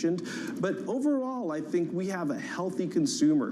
When you think about the average Vantage score, you know, that ranges on the bottom end of 350 all the way up to 850. The average consumer at the end of July was at a 701 average credit score. That's a very healthy score. We've been contrarian for most of this year because we keep saying the consumer is healthy because of those high average credit scores, and we are proven right today as we see that consumer really being able to handle the increase in inflation, moderate increase in inflation. So as we look forward, I think we're going to be in pretty good shape. That we got to give credit to the Fed. They've handled the situation very well, and as we look to the future, we see a healthy consumer and a healthy economy. Silvio, great having you in the studio. I guess one lever people can... Oh, sorry. Sorry, go ahead, man. John. Go on, John. No, go ahead, man. Well, I was just a quick word. Take it away, Matt. I was just going to ask if you track a metric at how often people look at their scores, because when I'm, for example, getting ready to buy a new house and applying for a mortgage, then I'll track it very closely in order to make sure my debt stays down or my delinquencies are all dealt with and that I can get it up. Matt, you are doing the exact right thing. We counsel consumers, keep on top of your credit score. And fortunately, Vantage Score was the first consumer credit score to be made available for free to consumers. That's the key, staying on top of your credit score and monitoring that. And, you know, I want to dispel a myth. A lot of consumers think that if you look at your credit score, it's going to make it decline. That's not true. So you should be checking it. Matt, you've got great advice there. Silvio, thanks so much for joining us. Silvio Tavares there, President and CEO of Vantage Score. I want to give our viewers some breaking news here. The U.S. Justice Department wants a January 2nd, 2024 jury trial on charges that former President Donald Trump criminally conspired to obstruct the 2020 election. So we have a date now, John, January 2nd, again, at the very beginning of next year. Trump is likely to oppose the schedule proposed by Jack Smith's office. The former president's lawyers already signaled that they'll argue for a longer timeline, citing the legal complexity of the case. This is Bloomberg.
thing in life, I've often said, is to be happy, but you seem like a very happy person. It's like nature. Nothing ever stops. So you could be super happy in 1 minute, and then something happens. So it's just living. It's the joy of life. For any young woman that's watching this, wants to be the next Diane von Furstenberg, what would you recommend? I think the most important thing in life is the relationship you have with yourself. Once you have a good relationship with yourself, any other relationship is a plus and not a must. And the second advice is to be as true to yourself as you possibly can. And you have to accept and own things you may not like, but the more you could be you, the happier you will be.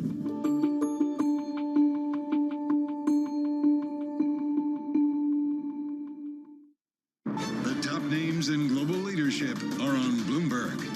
When the dust settles, Israel will not only will remain a democracy, it will be even a stronger democracy, but more importantly, it will not in any way impair the enormous business and economic capabilities of Israel in the new technological age. Nobody covers the top global leaders like Bloomberg Television and Radio, your global business authority.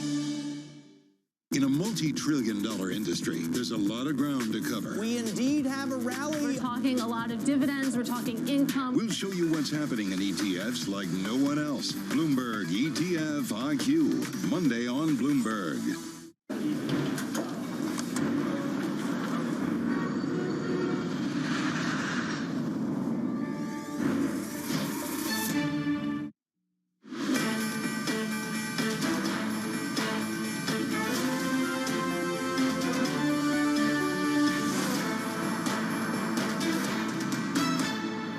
A somewhat definitive CPI report, but a somewhat indecisive market right now. Live from Studio 2 at Bloomberg headquarters in New York, I'm Romaine Bostick. And I'm Katie Greifeld. Kicking you off to the closing bell here in the U.S., you're looking at markets that really just flipped into the red, moving right now lower. You can see the S&P 500 off by about 0.2%. The NASDAQ 100 there as well. Again, we started with gains this morning after that CPI number came in as expected, but then gotten some bad-ish news for risk appetite since then. Of course, we heard from San Francisco Fed President Mary Daly saying that there's still work to do.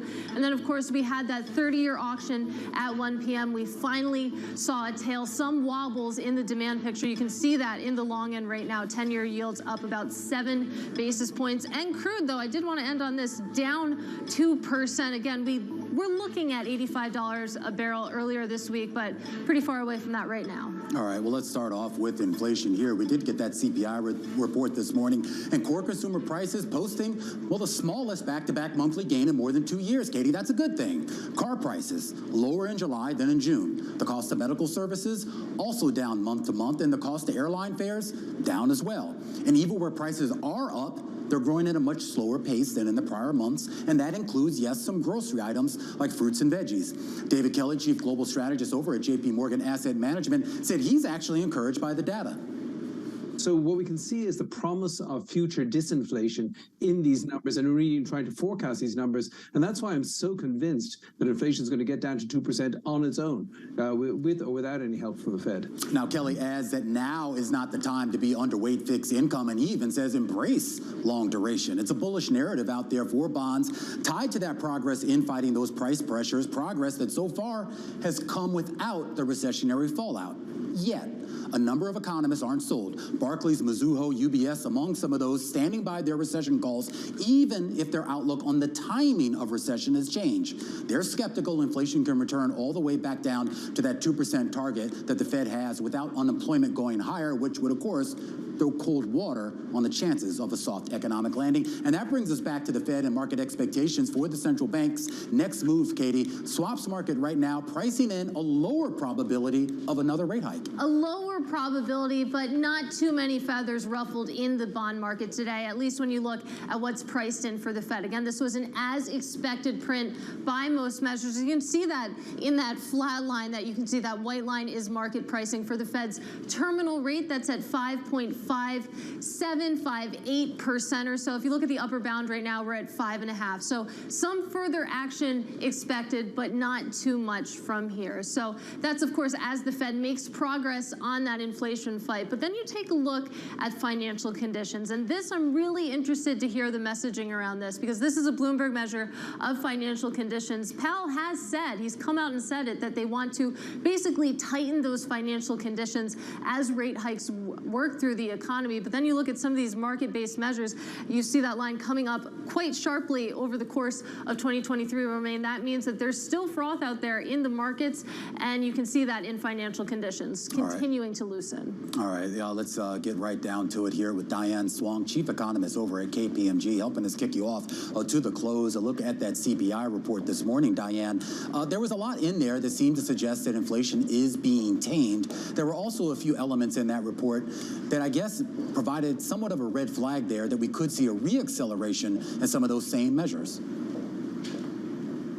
Well, one of the biggest red flags, of course, is the 30% almost drop in healthcare insurance from a year ago. We know that's the residual of how they calculate that in the CPI, which is a bit quirky and was distorted in October of last year because they look at profits of health insurers, which plummeted as people went back to their routine visits and elective surgeries.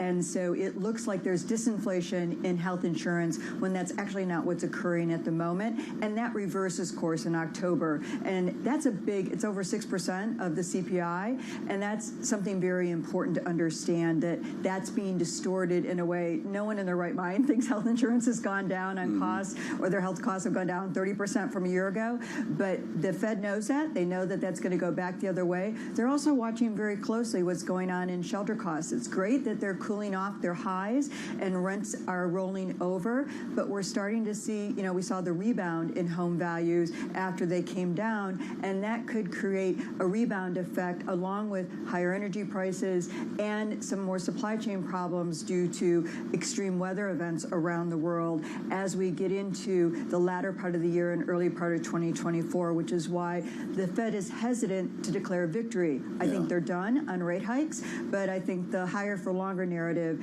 is now what they're going to be leaning into very hard. And we've already heard that from a few key members of the FOMC. I am curious, Diane, particularly when it comes to food and energy, and with the caveat that we know that the Fed kind of backs that out, but for everyday folks, this is kind of their read on inflation, right? It's basically what you see at the grocery store, what you see at the gas pump. There's already concerns that energy prices are going back up, and anyone who's been at the grocery store knows prices are still elevated, and they have not come down in any material way, at least not based on what they're paying.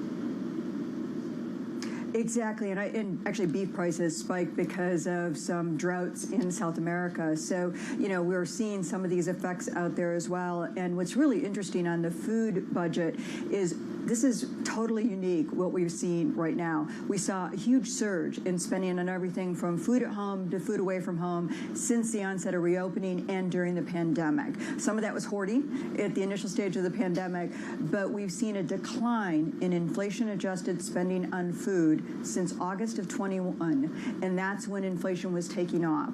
Now, it's the longest downward trend on inflation on food spending that we've seen inflation-adjusted on record, and that's a 70-year record. However, in June, it hit the 70-year trend. So if you want to know where those extra pounds came from, we know we spent a lot of money on food, both at home and away from home, but there's clearly some pushback by consumers now that we're seeing in these categories, and we already know it was going on in terms of people making trade-offs on buying the store brands instead of the name brands, going to fast food instead of full-serve restaurants. But I think these are very important things, and you got to a clear point about the idea that the level of prices, when wages have only just exceeded inflation, the level of prices have eroded purchasing power, and they're still too high for too many. Well, we want to keep going on the labor market because, again, the oddity of this economy is that you have the labor market continuing to be so robust at this point. And even though, as Romaine was walking through just a few minutes ago, you've had a lot of banks push out their recession calls, is it possible that we could see a recession if it materializes with full employment? You know, I think what we're going to see, and I had a recession call and now don't have a recession call, I think with a high elevated risk that it's still out there in 24. But I think what's important is what we're seeing is the Fed sees combating inflation as a marathon, not a sprint. It's become a relay race. Rolling recessions.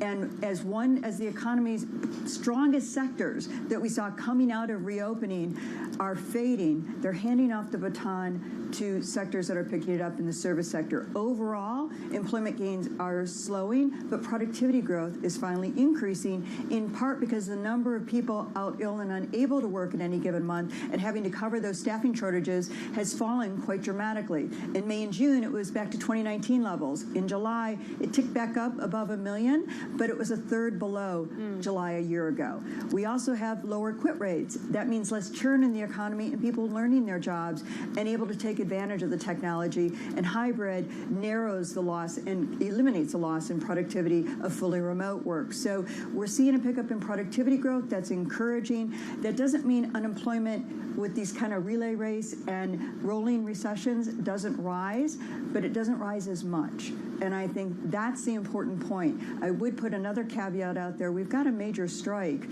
going on at the actors and the writers. Those alone are very important because it affects 463,000 workers as of July. And this is a survey week for employment. We could see a red report on the August employment report on September 1st because of that strike. Yeah, well, Diane, we don't have much time left, but it's interesting to hear you bring up the strikes because I feel like it's easy to look at a strike in one industry and write it off as idiosyncratic, but we've seen a lot of strikes across industries, particularly this summer. Do you expect that to still be a conversation over the next few months as we see that in data? I actually do think it's going to be a big factor in the data, and we have the UAW bracing for a strike. September 14th is when we will know about that. So it's really going to be a very hard fall in terms of that, with a lot of collateral damage to the economy. Now, it is idiosyncratic, and the Fed tends to look through that. But that said, it does have economic consequences, and I think this is important because people will have to delineate what is workers that were the collateral damage to that and face layoff, and also the loss in paychecks that we see as a result. And if there's any lingering strike with the UAW, it would have to last into the first full week of October to be counted in the October payroll numbers. But we already know the strike is going to affect the August numbers from the writers and the actors strike, and I think that, and all the people who provide support. And talking to people in Atlanta, New York, Chicago, Los Angeles, the production is shut down. Yeah, all right, Diane, and we should point out, we did get some breaking news. At least they are getting back to the table. They are scheduled to resume talks on Friday, but your point well taken. Diane, always great to catch up with you. Diane Swong, Chief Economist over at KPMG, coming up here on the program. A look at those Treasury auctions that we got this week. Interesting differences in the uptake depending on duration. A conversation up ahead with Ira Jersey over at Bloomberg Intelligence. Plus, Wall Street's hottest CEO race is playing out in Morgan Stanley as James Gorman considers who should succeed him. We'll look at the potential picks. And price inflation, it may be coming for your energy drink. Nick Modi over at RBC Capital Markets stopping by to talk about Monster Beverage and the price action that some of those companies think consumers are willing to take. All that and more coming up in just a bit. This is Bloomberg.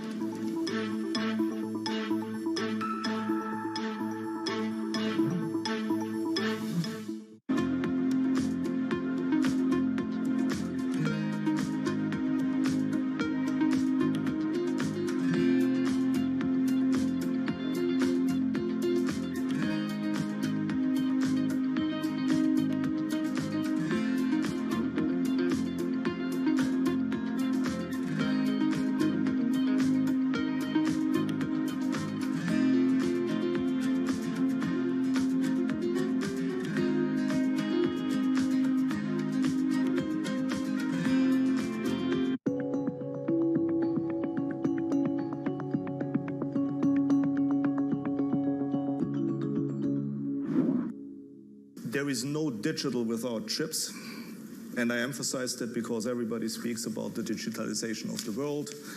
And I would even go a step further. There is no Green Deal without chips. So yes, it's a bit like the new oil for the world. And given some of these geopolitical tensions, especially between the US and China, it's become a necessity, I believe, to be more resilient against these geopolitical tensions. And while finding it out the hard way through the past 2 years during the pandemic, and what I mean with the hard way is that we've all seen how key industries in Europe and the US, especially in the industrial, medical, and automotive sectors, have suffered from a shortage of semiconductors. The top names in business are on Bloomberg. We're seeing a resilient consumer out there. We're also seeing consumers premiumize, and what we mean by that is consumer habits are changing. People want to drink better, not more, but higher quality spirits. And so, look, it's been a bit of a balance this year, battling inflation. At the end of the day, we see volumes growing back over time. Nobody covers business like Bloomberg, your global business authority.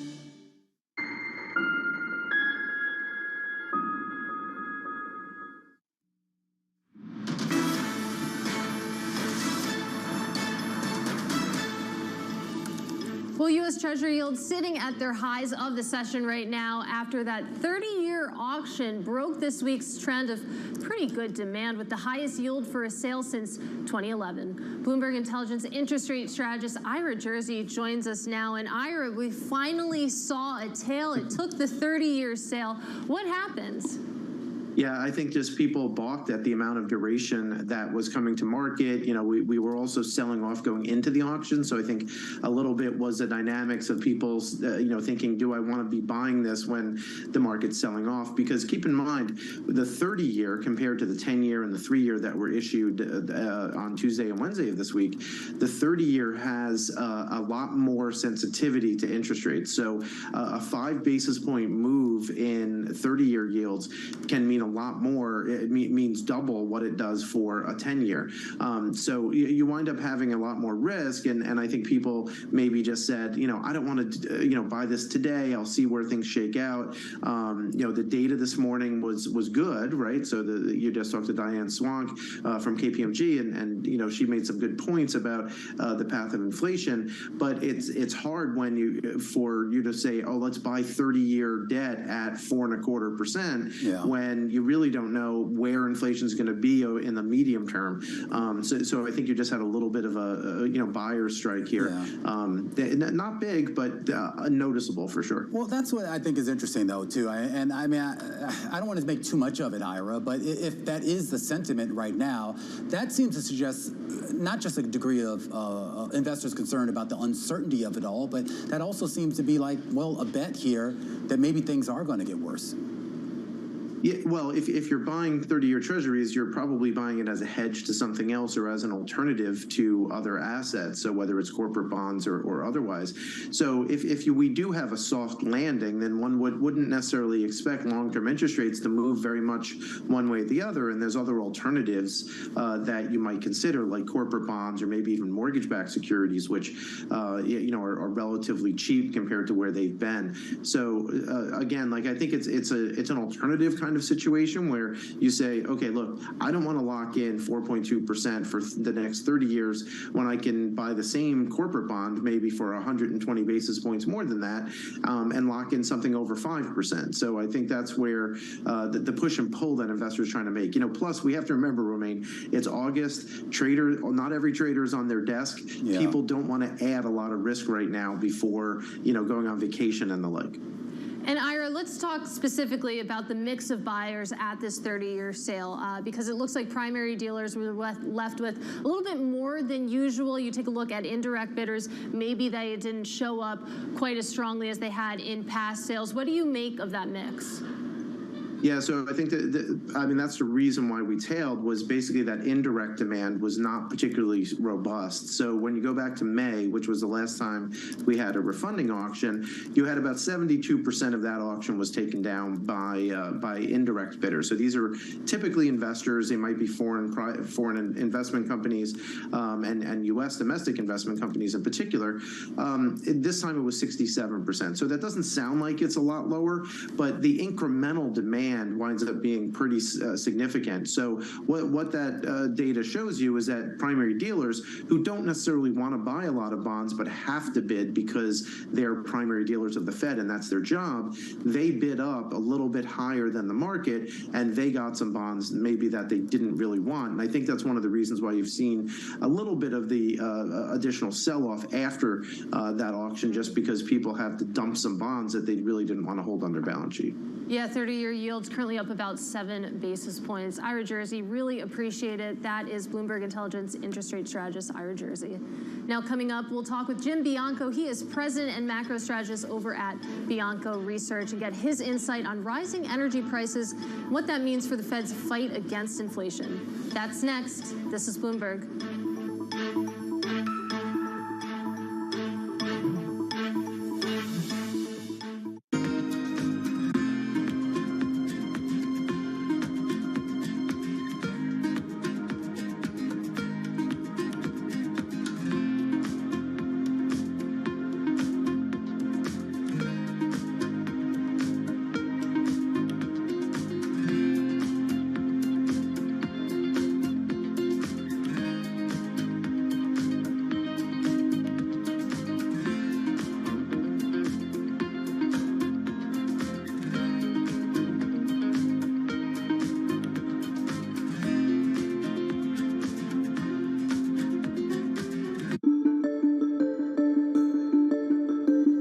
Maybe I should go do something else. I can't do anything better than I'm already doing. I already turned this company around. I've made a lot of money for the investors, the shareholders, and yourself. Are you happy doing this? You're going to do this for the foreseeable future? I'm going to do it for the foreseeable future. I love what I do, and the reality is we've accomplished a lot. As you described, we've made Blackstone a lot of money. We made our shareholders a lot of money. More importantly, we've grown the business, and we've been a huge engine of opportunity. If you think about all the jobs we've created around the world, all the communities we've made better places, all the ownership groups who we've helped grow their business, and having built a world-class culture, the opportunities we've created for upward mobility for people. And this business, I would still say, is like a coiled spring coming out of COVID particularly. So I feel like we just have more to do. My job's far from done.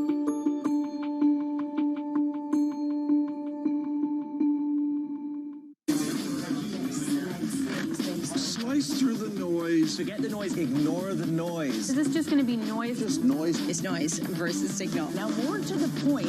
What is the lesson or the observation?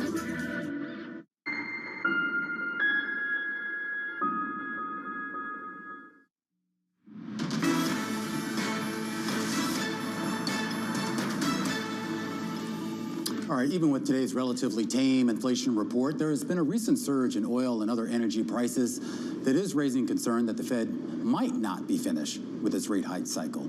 Jim Bianco joining us right now for more on that. He's the president and macro strategist over at Bianco Research. Jim, we love Chicago so much. We just talked with Diane Swank, and we decided to come back to you despite everything Katie tells us about how great New Jersey is. I do want to get a sense out of you here about this sort of reacceleration fear in inflation and how much we can read into the recent uptick in certain energy prices, particularly in the oil space, as to whether that might be a cue as to what could happen next. There is some fear of a reacceleration. It's all around the base effect. In July of last year, the inflation report was 0. We just printed 0.2. So the inflation rate went from a year-over-year 3 to 3.2. In August of last year, it was 0.2. And then that gets to your point. Gasoline prices are up 6% over last month. Now it's only the 10th of the month. But it looks like that's going to hold because crude oil prices in the last 6 weeks are up 25%. And if we were to see that kind of gain hold, you're talking about an extra 0.2 to 0.3 on the inflation report for August. And that might be one of the reasons why the Cleveland Fed's nowcast has the inflation report printing as high as 0.8 for the month of August. And if that happens, we're back into the high threes and like 3.6, 3.7 year-over-year inflation. And my contention has been, if we see that, this Fed is not done. there will be another rate hike this year. And if we continue to see inflation kind of hover near that 4% level, we might even see more rate hikes in 2024 instead of what this consensus is calling for, rate cuts. That's right. I mean, the market really is betting on that. Does that bring up, though, the possibility? I mean, everyone's been talking about this soft landing, particularly after seeing today's report that maybe Jay Powell is finally going to pull off this, what most people thought was going to be the improbable here. But does this mean necessarily that the flip side of that has to be a recession? It doesn't have to be a recession, but a recession would help with the inflation because it would sap demand and it would bring down inflation. But if we continue to see growth, and I'm in, let me call it, from Torsten Slok, the no landing camp, the plane just keeps flying, there is no slowdown, and that will continue to also bolster pressure on the economy because people will be staying employed, people will demand things, they will have wealth from the stock market gains, and you could see that also translate into higher inflation as well. So yes, if you had a recession, that would be one way to accomplish getting rid of inflation. I like to joke that's like saying that my wife says we have termites in the house, so I get a blowtorch. Well, you wanted me to get rid of the termites, and that's a way to get rid of them, but that's not the preferred way. There's a lot of metaphors there, and I like them all. Let's talk about the no landing a little bit more, and I'm still trying to work out what that looks like. I think planes do have to land at some point, but what does the no landing playbook look like if you take this to the markets? So it looks like 2%, 2.5% growth on benchmark just continues quarter after quarter. By the way, if you want to argue about a recession, I'm still in that minority camp that it happened last year with the 2 negative quarters and the 20% decline in the stock market, and that it's not ahead of us, it's actually a year ago that the plane landed, if we want to stick with that metaphor. But if you continue with the 2.5% growth, the good news is you should get an earnings rebound, and the good news is employment will stay, but it might come with a consequence of sticky inflation and higher interest rates. So that's the balancing act that markets are going to have to figure out if we continue to see that 2.5 no landing scenario from moving forward. Is that priced in, that no landing scenario, or which asset classes would have to recalibrate to that reality? I don't think it's priced in. I think what you've seen in terms of the concentration in the stock market, it's been one of the most concentrated rallies we've ever seen. The Magnificent Seven, the big mega cap tech stocks have been 2/3 to 3/4 of the rally. If you look at micro cap stocks, which are probably closest to being the most economically sensitive, they were still down on the year as late as early July. And so they've only started to pick up. So if that no landing scenario comes, these companies have earnings, these companies have growth, they could continue to rally. That might not do anything for NVIDIA or it might not do anything for Microsoft, but it would definitely help those very small microcaps companies. And so, no, I don't think it has been priced in to that degree. I am curious then, Jim, about some of the action that we've seen in the bond market. We were just talking with Ira Jersey about that 30-year auction and the lack of uptake, if you will, on that here. And what does that signal about investor sentiment and the Fed? So I've always said that auctions have a shelf life or a half-life of about 24 hours. That after about 24 hours, whatever narrative we put on them is gone. Yesterday's 10-year note auction was perceived to be very good. And then that meant a lot of things that people said about the nature of the bond market, which couldn't even make it to today because the 30-year auction wasn't as good. And so now the yields are moving up in response to the 30-year auction, but by tomorrow afternoon, it should be over. Auctions don't typically give us, I believe, a long-term look into where the bond market's going. They're always very short-term. All right, Jim, I'm going to have to leave it there. Always great to catch up with you. Jim Bianco over at Bianco Research as we keep an eye on the broader markets, flipping from green to red, and now, believe it or not, back to green again, at least for the Dow, the S&P, and the NASDAQ. The Russell still in the red. We should point out volume lighter than average here on this Thursday afternoon. A lot more coverage coming up right here on Bloomberg.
IPCC did what was called the 1.5 report. What was the difference between what a 2-degree world looked like and what a 1.5-degree world? And the catastrophe to the planet between those two poles led everybody to conclude that actually the job is bigger. We have to go to net zero. And that's a transformation of the global economy on the size and scale that's never occurred in human history. So that's a kind of daunting task, but it's full, I think, also of challenge, opportunity, the chance for innovation, and the chance to have the private sector play a fundamental role in making that change happen.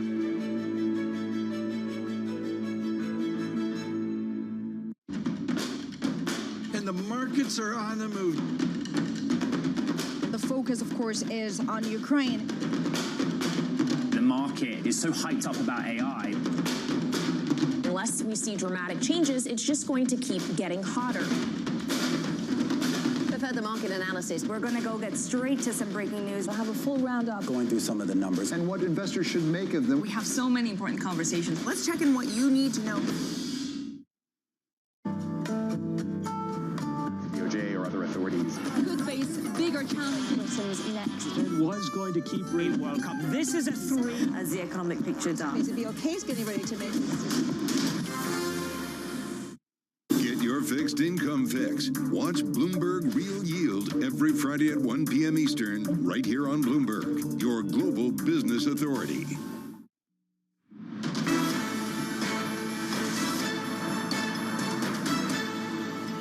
This is Bloomberg Markets to close. Looking at the broader market right now, flip-flops from green to red and back again here. Volatility, though, somewhat muted in the equity space, even in the bond space, but there's a lot of activity going on in commodities. Abigail Doolittle standing by with our commodities close. There certainly is, Romaine, the choppy action that we have for stocks, not just in stocks, we also have it for commodities. Earlier today, the Bloomberg Commodity Index, and I should note that this was overnight during the Asian session, essentially, up, not up huge, but up 0.5%, and then a slow trickle lower. So maybe a predecessor leading stocks lower, although again, stocks are back higher, as Romaine was just talking about. But right now, a pretty decent decline. And all of this, of course, as the Bloomberg Dollar Index has flipped higher, right about even. Under the surface, if we take a look, we have a reversal of yesterday's big gains. We have oil trading lower, and this, of course, as oil had been in a 7th week higher, right now hitting up against that 200-day moving average. Natural gas giving back the big gains, down 6.6%. And this, of course, as some of the LNG strikes in Australia are thought to have been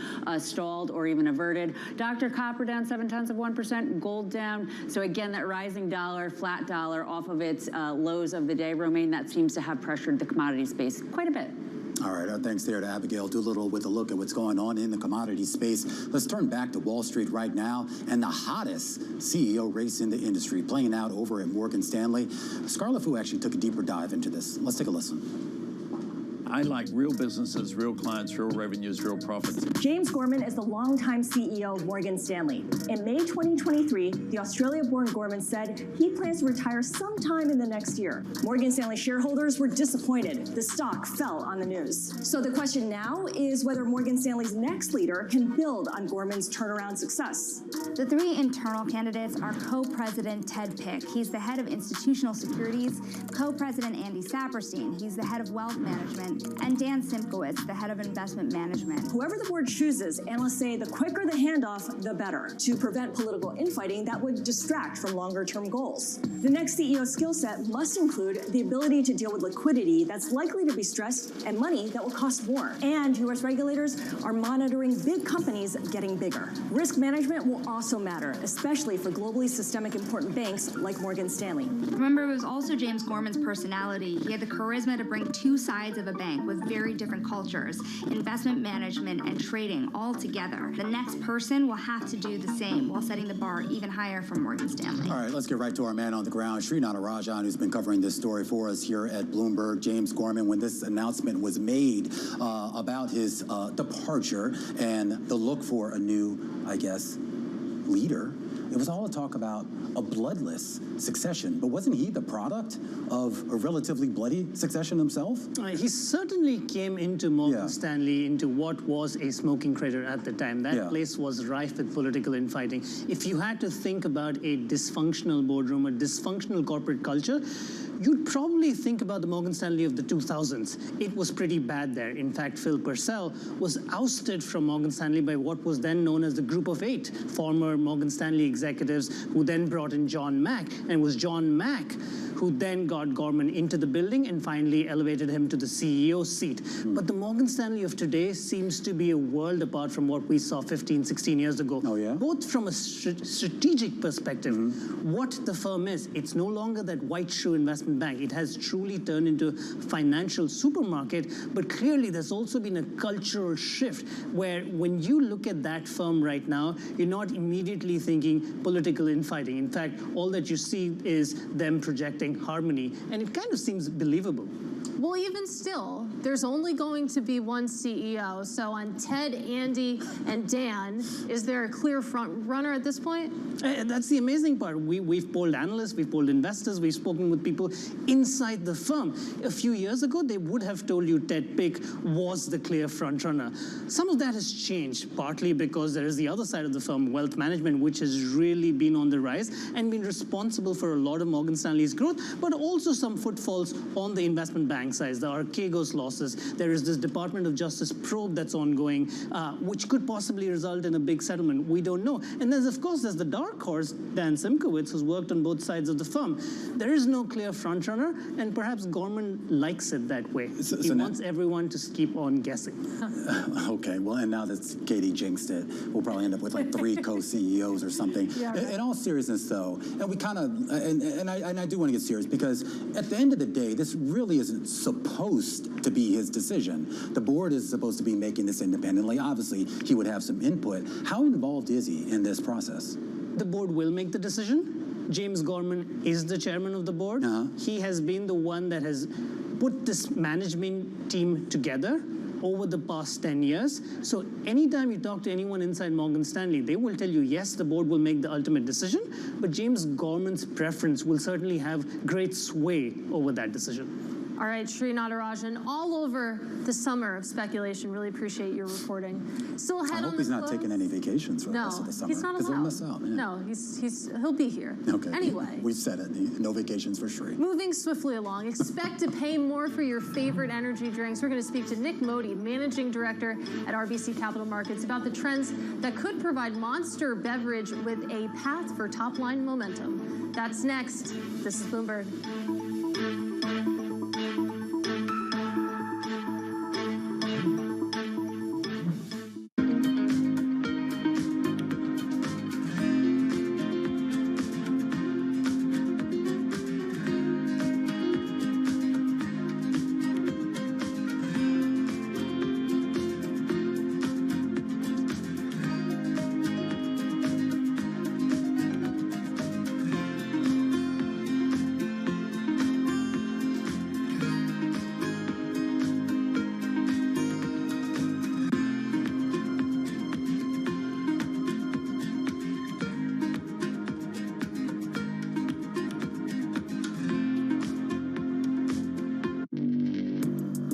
Access the financial world on demand. Hear from leading economists, policymakers, and industry experts via live and on-demand webinars, only from Bloomberg. Start exploring to see what's moving the markets. Visit Bloomberg.com/webinars. Good morning. This is Bloomberg Surveillance on TV and radio. Welcome to Bloomberg Markets, China Open. Good morning, everyone, and welcome to the Pulse. This is Bloomberg Technology. And welcome to Balance of Power. This is Bloomberg.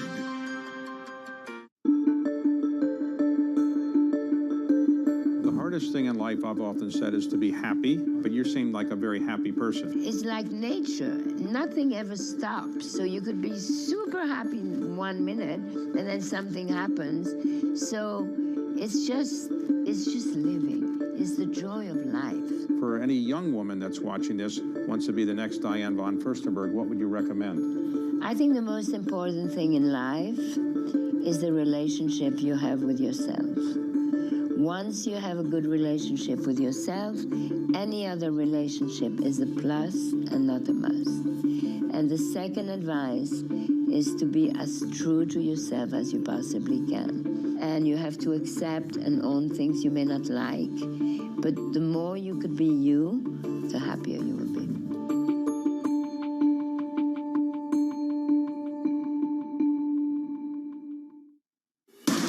From the world of politics to the world of business, every weekday at 5 p.m. Eastern Time, hosts Anne-Marie Hordern and Joe Matthew alongside Kaylee Lines deliver news, insight, and analysis live from Bloomberg's Washington headquarters. Get the latest from and about politics' biggest power players at the end of every trading day. Balance of Power, every weekday at 5 p.m. Eastern Time, only on Bloomberg, your global business authority.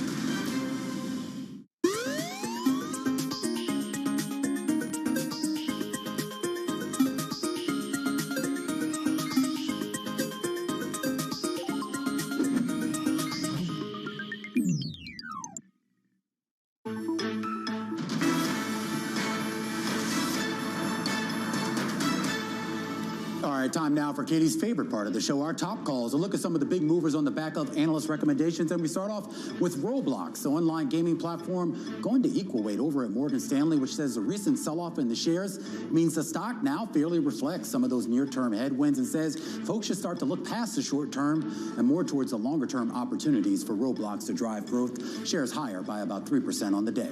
Next up, GoodRx. D.A. Davidson upgrading the stock to buy, lifting the price target to $9.50 despite mixed guidance following earnings. The analyst citing increased confidence that the telemedicine company can reposition itself and reach some of its revised numbers. Shares higher by 4%. And finally, TaskUs. It's a provider of outsourced business services like customer support, AI operations, and content security. Getting hit with two downgrades today, one from RBC, one from JP Morgan. JP Morgan going to neutral, citing persistent demand weakness as technology company clients look for cheaper options. Shares have an awful day, down 14%. And those are some of our top calls. We want to stay in the sell-side space and take a look at food and beverage industry and food and beverage companies, which have actually been raising prices this year to offset some of their costs. RBC Capital Markets has confirmed that energy drink maker Red Bull plans to do just that.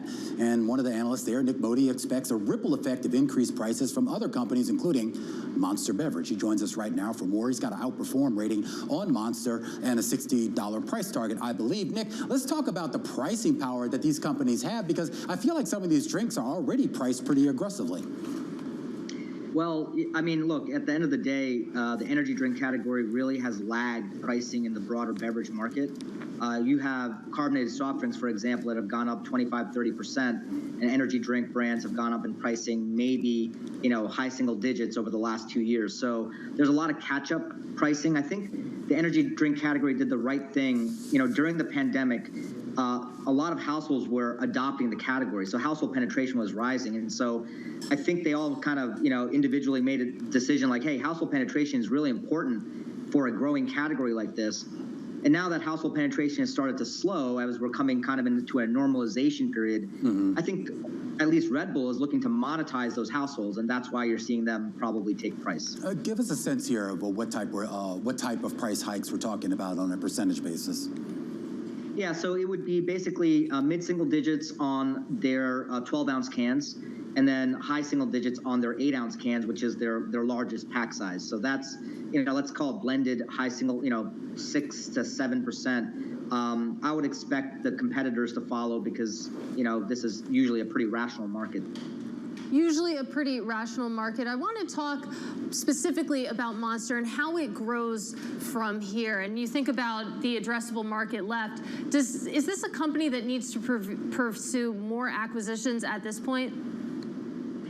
No, I think obviously, they recently bought Canarchy, which is a beverage alcohol provider. So they are kind of expanding their portfolio. But if you really think about the Monster growth story, energy drinks as a category is still growing. And I still think that's going to present them opportunity here in the U.S. But the most important growth driver for Monster is actually overseas. right? If you think about the scale of Red Bull versus Monster, Red Bull significantly larger. Monster has been closing that gap, and I think that'll continue. And by the way, China and India, which are two very large markets, have yet to really gain traction with the category. So I still think that's a potential opportunity in the future.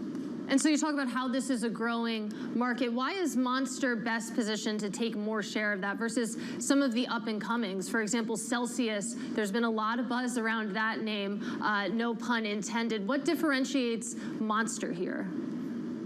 Yeah, look, Monster has a very loyal following, all right? I don't cover Celsius, but if you go back, let's say 25 years, okay? Monster and Red Bull had a much smaller share of the category. Today, their combined share is over 70%. Now, why is that important? Since then, we've had tons of new competitors, hundreds of new energy drink brand competitors come into the marketplace, yet Monster and Red Bull still maintain close to 3/4 of the category. The bottom line is the loyalty rates are very high. They do a very good job with marketing, with their local sponsorships. And what we tend to see is that number 3, 4, 5, 6 player, they tend to cycle each other, and then they kind of eat the tail, right? The smaller brands that kind of don't really have a viable kind of offering in the marketplace that's long lasting. And so I would expect this dynamic to continue. That's the way it's been for the last 2 decades, and there's nothing that I see that would make me think that would end going forward. I am curious with regard to the growth opportunities for Monster here. Do you think most of that is going to be organic, or is there an acquisition strategy that you think might actually be baked into the thesis here? Yeah, I don't think much in terms of acquisitions really been baked in. I mean, obviously, Canarchy, like I suggested, they purchased that, so that's going to add some incremental growth. But really, the lion's share of this company's business and growth will be organic in nature. All right, Nick, great to catch up with you. Nick Modi there over at RBC. A look at Monster Beverage, up about 1% here on the day, and the idea here that it may join Red Bull and others in raising prices. Coming up here on the program, a conversation with Libby Cantrell. She's PIMCO's head of public policy. We're going to talk about inflation and, more importantly, about fiscal policy and how it may be feeding that, the lagged effects, not of monetary policy, but of Bidenomics. That conversation coming up after the break. This is Bloomberg.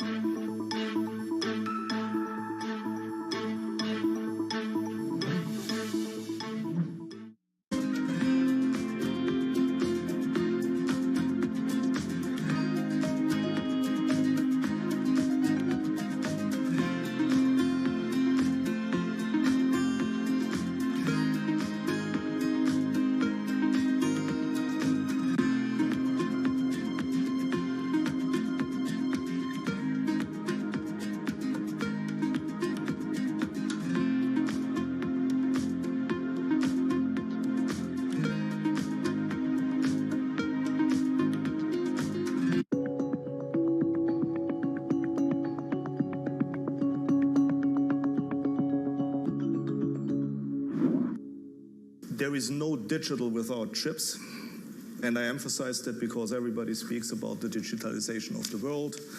And I would even go a step further. There is no Green Deal without chips. So yes, it's a bit like the new oil for the world. And given some of these geopolitical tensions, especially between the US and China, it's become a necessity, I believe, to be more resilient against these geopolitical tensions. And while finding it out the hard way through the past 2 years during the pandemic, and what I mean with the hard way is that we've all seen how key industries in Europe and the US, especially in the industrial, medical, and automotive sectors, have suffered from a shortage of semiconductors. From New York City, From London, in Sydney, from Washington, in Tokyo. 9 a.m. in Beijing and Shanghai. Good morning, everyone. Have a great evening. Here's what I'm watching. You do not want to miss this story. Is there the kind of upside?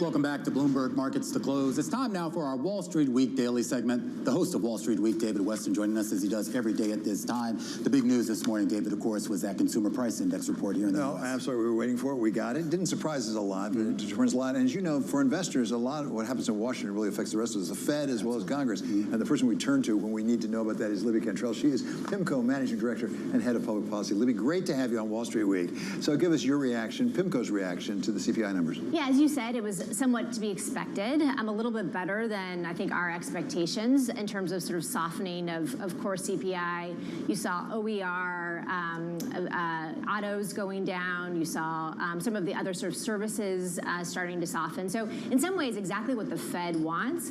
I think our concern, and sort of an open question, is what happens with wages and whether wages sort of remain sticky, and does that sort of then translate into kind of price inflation, and does the Fed then have to be even more hawkish either at the end of the year or this year, or next year? So I think that's sort of the open question. But in terms of this actual CPI print, it was really what I think probably what the Fed wanted, but I think there's a lot of kind of open questions remain in terms of the trajectory of all of this. We're also focused on the Fed and what it can do and is doing to slow down the economy. One of the things that I've been curious about is some of the things coming out of Congress and the White House, things like the Inflation Reduction Act, things like the Chips and Science Act. There's a fair amount of money, I think, still to come into the economy. Is not that right? Yeah, indeed. I'm so glad because we've been actually talking to our clients about this because, of course, a lot of this was signed into law last year, about a year ago. They're celebrating their year anniversary of both the CHIPS bill and then the Inflation Reduction Act. And then the bipartisan infrastructure deal, if you remember that, was actually signed into law in November of 2021. So in many ways, I think for folks, this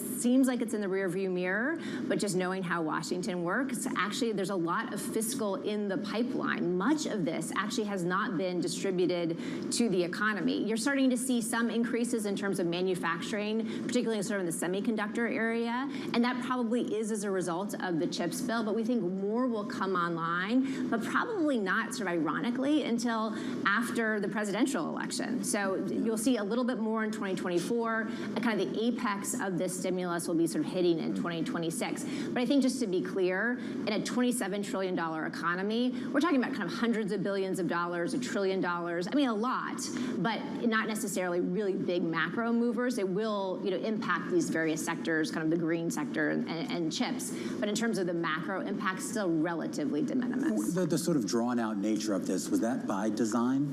Well, some of this, again, is just how kind of the government works. Yeah. And on the infrastructure side, a lot of this has to go through state and local governments. And so that can get sort of slowed down by the permitting and what have you, and sort of just the normal kind of allocation process. In terms of CHIPS and the IRA, a lot of this just takes time in terms of selecting the projects and what have you. So I think that President Biden would like to see this sort of hitting the economy more likely, sooner than not, particularly before the November election. But some of this is just the nature of this type of spending, and it is more kind of longer dated. But as it hits the economy, I mean, obviously the intent is to give the economy a boost, but is there an inflationary risk component of this as well? Yeah, it depends on sort of the private sector and how that responds and whether it crowds out other private investment. So I think it kind of remains an open question. Again, some of this was labeled the Inflation Reduction Act, as David knows, sort of somewhat maybe ironically. But I do think the hope of the administration is that this actually increases productivity, whether it's infrastructure or sort of some of these green technologies, and as a result, it doesn't necessarily have an inflationary effect. Certainly, and I think this is really important, it's very different from the type of fiscal stimulus that we saw during COVID, which was just direct fiscal transfers to people's pockets, and that was obviously very inflationary, in retrospect. But this is very different, as we've talked about. What about that productivity? You mentioned it. If it's going to take that long to expend the money, does it mean it's going to take that long to see any increase in productivity if there is some? Because that would counteract the inflation. Exactly. And I think that was really the intent of many of these policies, and one of the reasons why it was labeled the Inflation Reduction Act. Again, we think this will be kind of longer dated, and you're starting to see some of this, but we really don't think you're going to start seeing kind of, again, the apex until kind of 2025, 2026. And if there is a productivity effect, that will probably be sort of a similar time frame. If we're on productivity, I always have to ask about artificial intelligence. What's going on in Washington right now with artificial intelligence? A lot of economists are saying that could actually make a material difference in productivity, and maybe even sooner than we think. Yeah, so I do think that just there's a collective understanding that there needs to be some sort of regulatory framework around AI, and Majority Leader Schumer has been really adamant that Congress Congress actually does something in months, not the usual years. However, I think that years is a more likely time frame. But again, there is a bipartisan consensus that there needs to be some sort of regulatory framework and maybe an additional regulatory agency to actually oversee this. But in terms of actually getting that off the ground, passing a bill and getting it signed into law, I think we're seeing kind of 2025 as a time frame. What happens between now and then? I mean, we have an election cycle, and we know, of course, both sides don't want to give the other side a bone of any kind here. Yeah. Should they kind of expect some degree of stasis? So I would say from a fiscal perspective, yes, we don't anticipate any other big piece of fiscal legislation before the November election. However, and David and I was just talking about this, we do think a shutdown is actually more likely than not at this point. In some ways, ironically, the downgrade by Fitch last week, we think increases the chances of a shutdown because it will likely harden those views of the fiscal hawks who are holding out for some spending cuts. Now, of course, if you remember, the debt ceiling deal actually had spending limits, so the Senate is already sort of passing the appropriations bills that adhere to those spending limits. House Republicans, however, want to actually see spending lower than that, and that's where the impasse is. And as a result, when folks get back to Washington, the House doesn't get back until September 12th. They'll have 12 days to pass 11 appropriations bills, very unlikely to happen. Yeah. And usually you would pass this continuing resolution. That also looks unlikely. So again, we're telling our clients that the chances of a shutdown are higher than not at this point. Well, what leverage, what I guess political capital does Biden have left to maybe avert that? Well, again, I don't think he wants it. And in terms of the political winners, there really are none. Basically, both sides will lose if there is a shutdown. I think President Biden and the administration is very aware of that. They want just to see spending levels at the agreed-upon debt limit resolution. But again, it's, in terms of leverage with the House Freedom Caucus, probably not very much. So again, I think because sort of unwittingly, we may see a shutdown. I would just say, from a market's perspective and investor's perspective, that may be corresponding with some other sort of fiscal headwinds. So we've talked about the sort of fiscal stimulus, but not likely to come online for a year or so. But in terms of some fiscal obstacles, the student loan repayment, we think could be a marginal headwind. At the same time, you're going to see October 1st come by, which is the tax date for a lot of folks who did not have to pay tax. Headwind. At the same time, you're going to see October 1st come by, which is the tax date for a lot of folks who did not have to pay taxes because they're in these emergency disaster zones. So from a consumer perspective, that could be actually a headwind. Plus, if the government's shutting down, it could just be a noisy fall. Just one quick one on that, Libby. Are those students actually going to have to start repaying? Because we had President Biden come out and say we've got ways around this. They have some various, I'll call them contraptions, maybe to get around the Supreme Court decision. Do we think they're really going to have to start repaying? Yeah, so they're different income repayment plans that they're trying to kind of rejigger. They're trying to expand some of their loan forgiveness programs. I think the problem, David, is that as we all know, that those things actually take some time to get up and running. And so it's just a question of timing. Now, there is a grace period for some of those folks, and we could see people using that. But for the bulk of borrowers, we're expecting that they're going to actually have to start, resuming payments in October 1st. Time to get up and running. And then there are courts again. We might back with the Supreme Court before we're done, right? Don't forget the courts. Okay, thanks so much. Always great to have you with us. Libby Cantrill. She's PIMCO Managing Director and Head of Public Policy. And tomorrow night on Wall Street Week, it is tomorrow night we'll have it, right? We'll be joined by BlackRock's CIO of Global Fixed Income and Head of Global Allocation Investment Team. He is Rick Reeder, as well as George Pine, Bruin Capital founder and CEO. We're going to be talking to him about what's going on in college football. Yeah. How USC and UCLA can be joining my Big Ten for Michigan. Big Ten. I don't get it. Yeah. I don't get it. I don't get it as a Big Tenner as well. I don't get it either. Yeah. What are we now? The Big 14? Yeah, and the Big 18. It's up to 18 now. 18. I've lost track. One of these kids is going to be in class. Going to be on the airplane all the time. That's coming up tomorrow night at 6 p.m. Eastern time. All right, be sure to check that out with David Weston, and he joins us every day at this time right here on Bloomberg Markets to Close as we round into the final hour of trading here on this Thursday afternoon. A lot of ructions going on in the markets right now as people digest the economic data from this morning and, of course, try to read the tea leaves as to what the Fed will do next.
This is Bloomberg Business Week.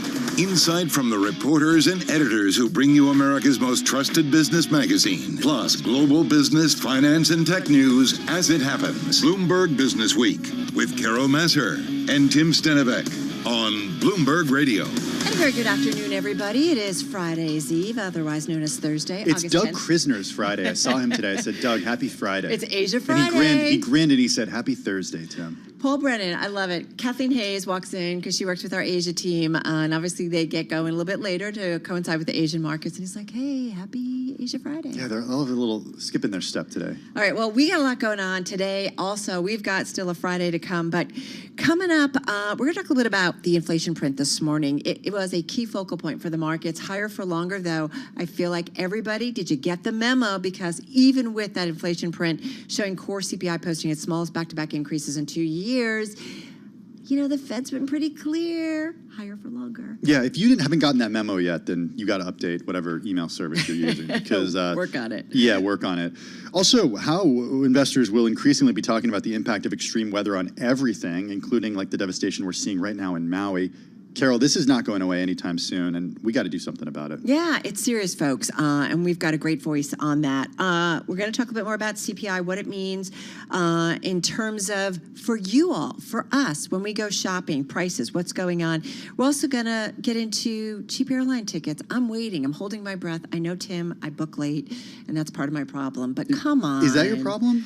Well, I think it is. One of many. I mean, the CPI report showed a serious decline in airline tickets. I know. All right, so we're going to talk about that. We've got key voiceover from Hopper. She's going to come back. We started yesterday, got broken into, so we're going to talk with her. Hey, big deal. The owner of Coach, Tapestry, we're talking about weaving its way more into the luxury space with the deal. See what I did I like what you did there. Also, Wall Street's hottest CEO race. We're going to get an update on that. We're not going to tell you which one it is. Jamie Dimon stepping down? No, it's not it. Jamie's not going anywhere. You can't say that. I know. Shoot, guys, no. That was a joke. That was a joke. Not Funny. happening. Joke, not funny. Funny, not funny. We're also going to get into Airbnb, how short-term rentals are going strong, good. But being a host, it's apparently become a little bit harder than it used to be. Yeah, there's some serious price declines happening in some big markets. Hey, speaking of declines, we're definitely off our best levels of the session when it comes to the equity trade. We saw a bit of a rally after that soft inflation print, and so we're going to get into what's going on. We also had another big Treasury auction, not going as well as some of the shorter duration ones that we saw earlier in the week. And yields, folks, they're up. We got a 10-year at 4.08, so we're going to talk about that. Right now, though, it's over to our TV colleagues, Romaine and Katie. We're going to talk about the trade today, some of the top stories. That's because Countdown to the Close starts now. Countdown to the Close. Bloomberg's comprehensive cross-platform coverage ahead of the U.S. market close starts right now. This is the Countdown to the Close. Romaine Bostic alongside Katie Greifeld. We're joined right now by our colleagues Carol Masser and Tim Stenevec. Welcome to our audiences across all of our Bloomberg platforms. Our market kind of flip-flopping between green and red and back again and then back again. Wait, didn't you say that on Tuesday? Didn't you say that on Wednesday? Well, I don't know, It's Carol. the mood music. I keep track markets. of what you guys say. I'm sure you do. Are you taking notes? I do take notes. Well, take note of this, This Carol is being Masser. recorded, so we Take notes of this. Take note of what? Consumer price index here in the United States. Yeah. Trending lower. Yep. Back-to-back declines. And one of the key measures. Yeah. And I think this should mollify the Fed. No, come on. Oh, yeah. Did you look at Supercore prices? No, Which I don't the pay Fed, attention. come on. Well, the Fed pays I attention just to that. cherry-pick the good parts. It rose in the 12 months through July in the first acceleration this year, and the Fed does watch about this. The thing is, don't you feel like there's a growing drumbeat that people are saying, hey, higher for longer, and we got to be careful that if people start to feel comfortable about spending again, maybe inflation starts to kick up again, and this is why the Fed is going to have to be vigilant. And look, we talk a lot about what the Fed is going to do, what we think the Fed is going to do, what our guests think the Fed is going to do. But at the end of the day, Romaine, the fact is Americans are paying a lot more for certain things, especially food, especially fuel, than they were paying for before the pandemic. Okay. Molly Smith had a great story yesterday that actually went through some key things that ended up costing so much more in July of this year. For stew? Yes. We look at that I category? heard about pound the of stew ham. What's with the stew conversation? A pound of chocolate chip cookies. Who eats stew anymore? Boneless beef for Stu, but these things have gone up significantly just in 3 years. Well, you know I'm always the optimist here, so I should point out that fruits and vegetables, believe it or not, went down, Tim. So if you want to, improve your health a little bit. Eat your veggies. And save a little bit money. I do want to just point out real quickly, as we do talk about inflation here, we are getting some headlines out of Raphael Bostic, the Atlanta Fed president, saying, get this, guys, that the Fed is working hard to ease inflation and that it has been too high. You know what? I mean, that's a non-controversial comment. That is something that I've heard their Fed officials say over the past year. What is that? I guess it's called prepared remarks. I think you got to cut some slack to these Fed officials because they're also speaking to different audiences all the time, and maybe they're not into it as much as we are each and every day. But I found the Fed apologist, and his name is Tim. Wow. I'm going to do a hard pivot here. Buckle up. This actually, Tim, I picked this specifically for you. I want to talk about Virgin Galactic. Of course, that is Richard Branson's baby. It carried its first tourists to the edge of space, actually. You don't think it's actually, did it not count as space? Was it in space? You're the expert. Did that count as space? Look, it's very controversial. Well, Virgin Galactic would say it does. It's controversial? I thought space was pretty clearly defined. Yeah, the definition of what is considered actual, space is controversial. Well, I loved this. From the live streams, someone from Virgin Galactic said that, quote, they are officially astronauts. So they're definitely who's they? The people, the private tourists who were they're officially astronauts? According to Did you not Virgin get the popcorn Galactic? upstairs and the consulted with lemonade actual astronauts to kind about of this? soften your tone? No, I don't know. We're all talking over each other. know. Carol, why weren't you on this? Well, I'm just kind of watching. I'm watching the There's circus. a long line. The truth is there's a long line. 800 people. Paying customers. Wasn't there somebody for like 10 years? All astronauts and waiting. Yeah, I mean, this has been 20 years in the making. 800 people are waiting. All right. The question is, can it bring Virgin Galactic stock back I'm going to into focus space? it because Virgin Galactic is down 3.4%. What? What? They just sent astronauts into space. You can't win or all the the edge of time. space. And they're not really astronauts; they're tourists. Katie, but I get the point. Did he get like some coffee or something, or an espresso? What's going on with that? I've just been knocking down Monster. Some of us have to do a real show, Celsius. so we're gonna say goodbye for now. We'll be back in less than an hour's time, guys. We're gonna count you down to the our cross-platform coverage, radio, TV, YouTube, and Bloomberg Originals. Join us.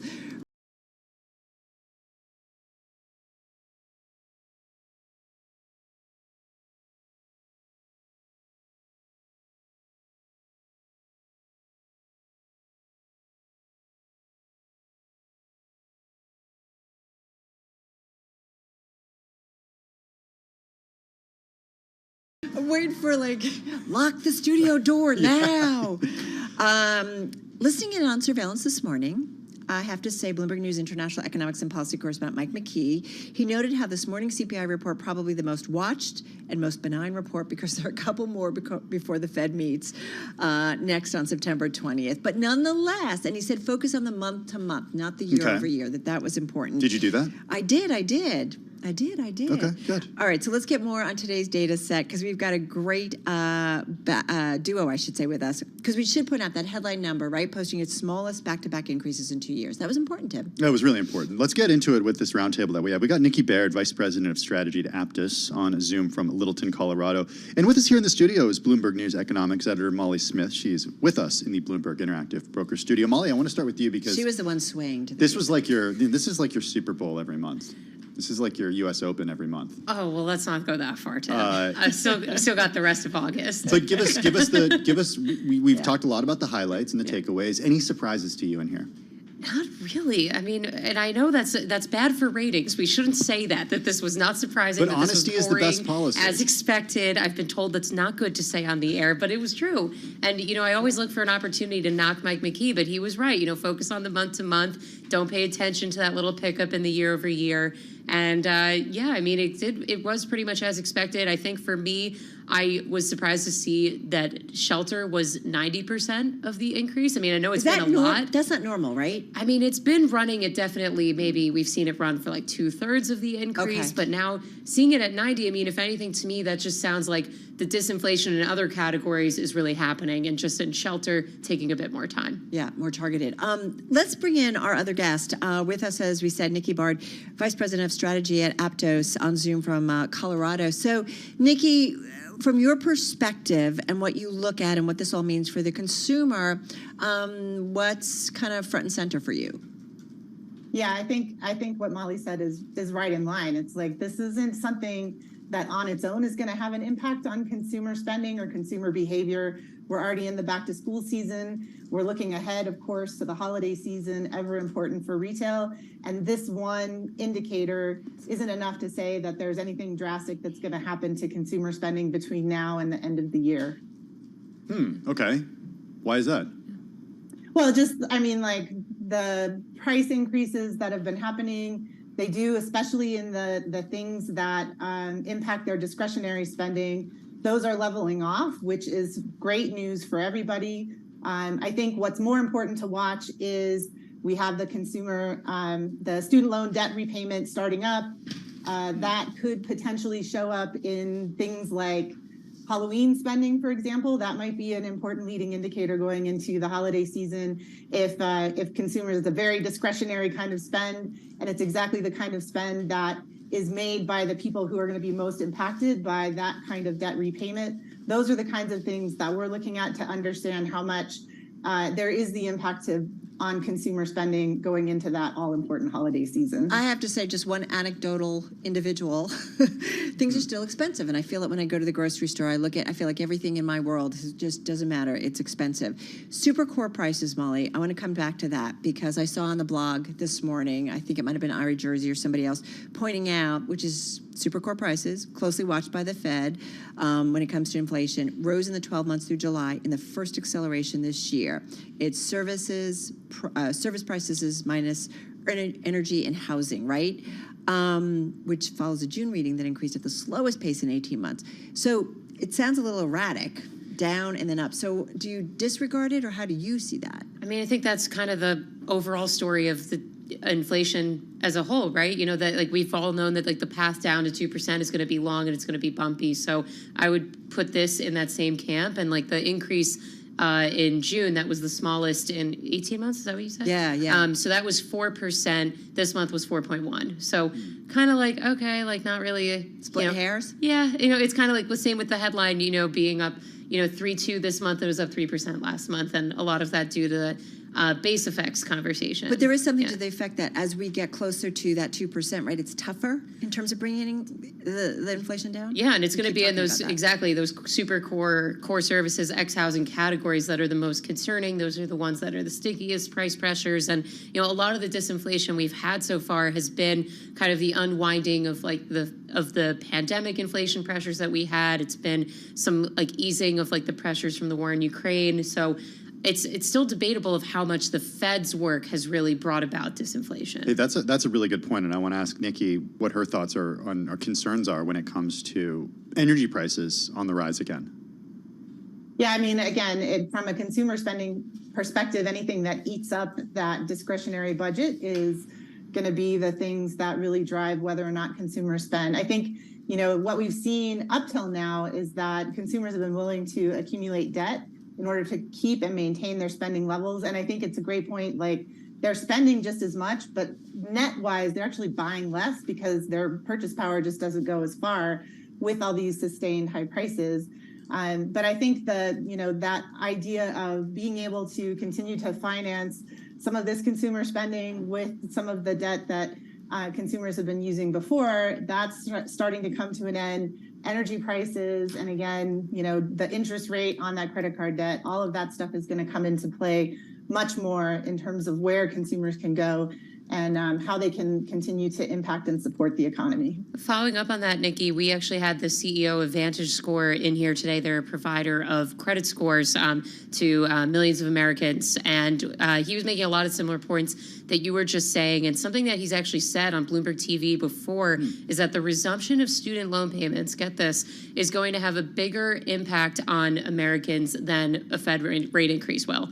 So a 125 basis point increase has less of an effect than the resumption of payments. Yeah. I mean, that makes sense because if you think about what the average student loan payment it's is. out of your pocket, right? Right. Exactly. So if you're not spending that money, if you don't have that money anymore because it's going to student loan payments, then it's not going to goods and services. Yeah. I mean, Nikki, what do you think about that? You think he's like on it with the terms of the comparison there? Yeah, I totally agree. I mean, I think the basis points rates, those increases take a little bit of time before they actually filter down to the consumer, right? It's not like today it was this and the Fed raises it and then the very next day that's impacting the rate that consumers are paying. It takes a little while for that to flow through, but that loan repayment, that's like immediate budget hit. It doesn't matter what the interest rate is. It's a repayment on something that you were able to take off the table in terms of budget before, that now you have to put right back in. So if you combine adding that in and then you look at those other factors that can potentially impact consumer spending, like energy prices, like housing prices, the shelter inflation still is making up most of that increase. Those are things that are going to shrink the budget that consumers have for anything else. Nikki, you work with the retail industry, all different types. A lot of it is about technology, innovation. That's, your background, and you've covered this for a long time. I am curious though what you're hearing from your retail clients right now when it comes to the environment, hiring, consumer trends. Yeah, labor costs are still really high, and there's been no give back in that regard for frontline workers in any place. So whether the labor market is soft or whether it's continuing to chug along, the effective hourly rate that a lot of retailers are paying to staff. I mean, I see advertisements in windows in the Denver area for $15, $17, $20 an hour for a part-time frontline retail job. So that part of it is definitely still impacting their business very much so. I would say the other factor that historically was impacting inflation seems to be easing up, which is on the supply chain side. So we're definitely seeing where supply chains have evened out. There might be some weird things like sriracha or that come along and disrupt very specific things. But overall and in general, I would say that the supply chain issues and the shortages that really impact the price rises of 2021 and 2022, those definitely seem to be smoothed out. Just got about 45 seconds. Quickly, Nikki, are we going to see more of what we see in Zara, where you dump stuff into a bin and it comes up on a monitor and we don't need workers and I'm taking off the security tags? Uniqlo does it too. Yeah, Uniqlo has definitely been a forerunner there. It's both of those companies kind of went on their own to kind of drive that innovation, and the rest of the technology industry hasn't completely caught up with that. So I do think that we can get to that point, but I think there's going to be a delay. They custom built their own solutions to do that. Soon I'm going to be back in the stock room. Real quickly, Molly Smith, just got about 15, 20 seconds. What's your next focal point? Oh, goodness. I think we've got PPI tomorrow, right? Hopefully. Is that really a focal point? I mean, look, it's another inflation point. It's another thing before September. And then I guess Jackson Hole. But the U.S. Open, obviously, way more important. Wait a minute. Yeah. Okay, good. We can't talk to Molly Smith and not talk about the U.S. And I can Open. tell you already, there's going to be crowds. And if you want to look for a sign of consumer spending at the higher end, it's going to be there. The tickets are already sold out for some days. What do we think the Honeydews is going for? Molly Smith, Nikki Bard, thank you so much. Over at Aptos, this is Bloomberg.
markets, headlines, and breaking news 24 hours a day at Bloomberg.com, on Bloomberg Television, and the Bloomberg Business app. This is a Bloomberg Business Flash. It's 3:21 on Wall Street. We do check markets all day long here at Bloomberg. The Dow, the S&P, NASDAQ 100 index are all advancing. The Russell 2000 index is lower right now. That index little change, down just 4 points. We've got the NASDAQ Composite Index pushing higher by 52 points, up by about 0.4%. The S&P now higher by 14, up 0.3%. And the Dow up 127. That is a gain of 0.4%. 10-year yield at 4.08% with a 2-year that's yielding 4.82%. Spot gold down 26 cents the ounce to $19.14. Little change there. West Texas Intermediate crude down 1.7%, $82.99 a barrel for WTI. Wall Street's risk-on bids started fading after Fed Bank of San Francisco President Mary Daly told Yahoo Finance the central bank, quote, still has more work to do. So why the initial excitement over today's CPI report, specifically the Federal Reserve and the interest rate outlook? Sarah Malik is Chief Investment Officer at Nuveen. Well, I think today's CPI number does support a pause for the Fed in September, but the door's open for a hike in November. We generally think that inflation is going to have a hard time hitting its 2% target that the Fed has set. So we see structurally higher inflation and interest rates for a while. We also don't see rate cuts in 2024. The market's pricing in about 3 to 4 rate cuts. And you can hear more of that conversation on the Bloomberg Surveillance podcast. You can download it wherever you get your podcasts. Tapestry, the owner of brands that include Coach and Kate Spade, has agreed to acquire Michael Kors' parent Capri Holdings in an $8.5 billion deal. Shares of Tapestry, they are down 16.2%, while shares of Capri Holdings, they're surging 55.2%. Again, recapping the S&P up 10, a gain of 0.2%. I'm Charlie Pellet. That is a Bloomberg Business Flash. And Charlie is always wonderfully setting us up. Charlie Pellet, thank you so much for that. We're going to talk a little bit more about Tapestry. As Charlie mentioned, you know who they are. They own Coach, Kate Spade, used to be Coach, but rebranded a few years ago. I was going to say, I don't know if everyone knows who they are. I think when this rebranding happened, Carol, I was like, I'm going to have such a hard time keeping Capri and Tapestry straight and what companies they own. I was gonna I feel like I'm gonna age myself, although I was young, or it was my older sister's album, but Carole King and Tapestry. Every time I see it, I'm like, Tapestry. That's all I can think of that album. Anyway. Yes, Capri Holdings, though, it was created by Michael Kors. It owns Versace, it owns Jimmy Choo, so it definitely is kind of your higher end $8.5 billion deal, as Charlie laid out. And so we are seeing some movement when it comes to luxury goods. I feel like that has certainly been a bright spot when it comes to retail, although, forgive me, Coach and Kate Spade, not inexpensive, but I don't know if I put that in the same category as something like an LVMH. Ooh. Well, I'm glad you brought them up, because that is the context here, right? Taking on the European rivals. And we got a great group to really talk us through it. Bloomberg News U.S. luxury, retail, and personal care industries reporter Jeanette Newman joins us on the phone from New York City. And our Bloomberg Intelligence team, Deborah Aitken, senior analyst who covers global luxury goods, home, beauty, and personal care. She joins us on the phone from London. Hey, Jeanette, I just want to start with you. Give us the context here, some of the deal terms, but also the context that you and the team wrote about on the consumer team earlier today. Yeah, thank you so much, and I also love the Tapestry album as well. I will just, I will join you on that. I think some of the context here is just that Coach went into the pandemic much stronger than Michael Kors, and has come out of the pandemic much stronger than Michael Kors, and we're seeing that in the sense that now Coach's parent company is taking over Michael Kors, and I think some of the reasons for that, keep in mind, going back a decade, these companies used to be kind of head-to-head competitors, and Coach has really pulled ahead of Michael Kors. It's been able to raise prices, raise its brand cachet. It's done that through some clever designs. It's renovated its stores, whereas Michael Kors has struggled a bit more. It's still very present in some kind of lower end department stores. As you both mentioned, Michael Kors is more mass market. Coach is not at the level of competing with some of the LVMHs of the world, but it's definitely been able to charge more for its handbags. And both of these companies together now, I mean, they'll completely dominate the U.S. handbag market here in the U.S. Well, Deborah, we want to bring you into this, as we mentioned, senior analyst who covers global luxury goods, home, beauty, and personal care for our Bloomberg Intelligence team. She's on the phone in London. Deborah, how do you see this deal? And is it about the Michael Kors brand? Is it about Jimmy Choo? Is it about Versace? Is it all of it? Like, how are you thinking about this? Hi. So they all have their place, but when we think about Michael Kors, 70% of the business, the purchase price there, it's about really reinventing the Michael Kors brand. Management to do so. I see that the US will be the big market and the fixed market in digital and in wholesale, but also. There's much more to do elsewhere, and I just feel that Michael Kors has lost its way. It really reinvented itself a few years ago, and then I felt it became too saturated in the marketplace, and there's more to do. And I feel that the data composition and the way that digital works and the way that, if we think about the way that Tapestry works, that they depend less on wholesale accounts, which has really felt the pain in the US in the last few months, then that could be beneficial. The other side of it for me is that there's a lot to do with Versace and Jimmy Choo. They're not sizable. Mm-hmm. There was always a comment that Versace could double, and that it should be doing more in Europe too. Mm-hmm. And it gives a footprint for Tapestry into that luxury market, which is so much more profitable and much faster growth. Jeanette, I want to bring you back in. I'm looking at Tapestry down about 16%. It's at pretty much its lows of the day. And Capri, no surprise as being the target here, is just and at quite a premium, right? At quite a premium, right, in terms of this deal. I mean, it's up 55%. I'm looking at, it's an $8.5 billion deal, and we're looking at a market cap of $6.3 billion. So, it's just kind of interesting in terms of some of the financials. Tapestry shares, not surprising for it to be down as the acquirer, but it seems like a lot. Is that investors saying you paid too much?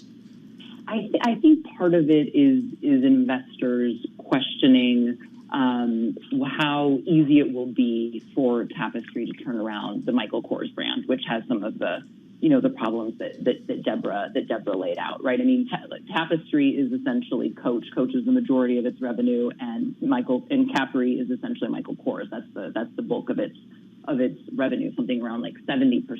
And as Deborah said, it's been a brand that's been struggling. And so to make this deal really work, Tapestry has to turn around Michael Kors. And people would say, okay, well, the executives at Tapestry, they've been able to turn around the Coach brand. Think about the Coach brand a decade ago and think of where it is now. It's really elevated it. But the question is still there, whether they'll be able to turn around the Michael Kors brand. And keep in mind, they turned around Coach. They did an okay job turning around Kate Spade, although that's still a work in progress. They did not turn around Stuart Weitzman, their other brand. That's kind of in the dumps. And now they're taking on 3 more brands. So the question is still there if they'll be able to kind of take this successful Coach playbook and apply it to Michael Kors. Well, they've obviously are juggling a lot of other new companies that they've acquired. Jeanette, any regulatory risk here? I think that's a question that's been raised, and we'll have to see.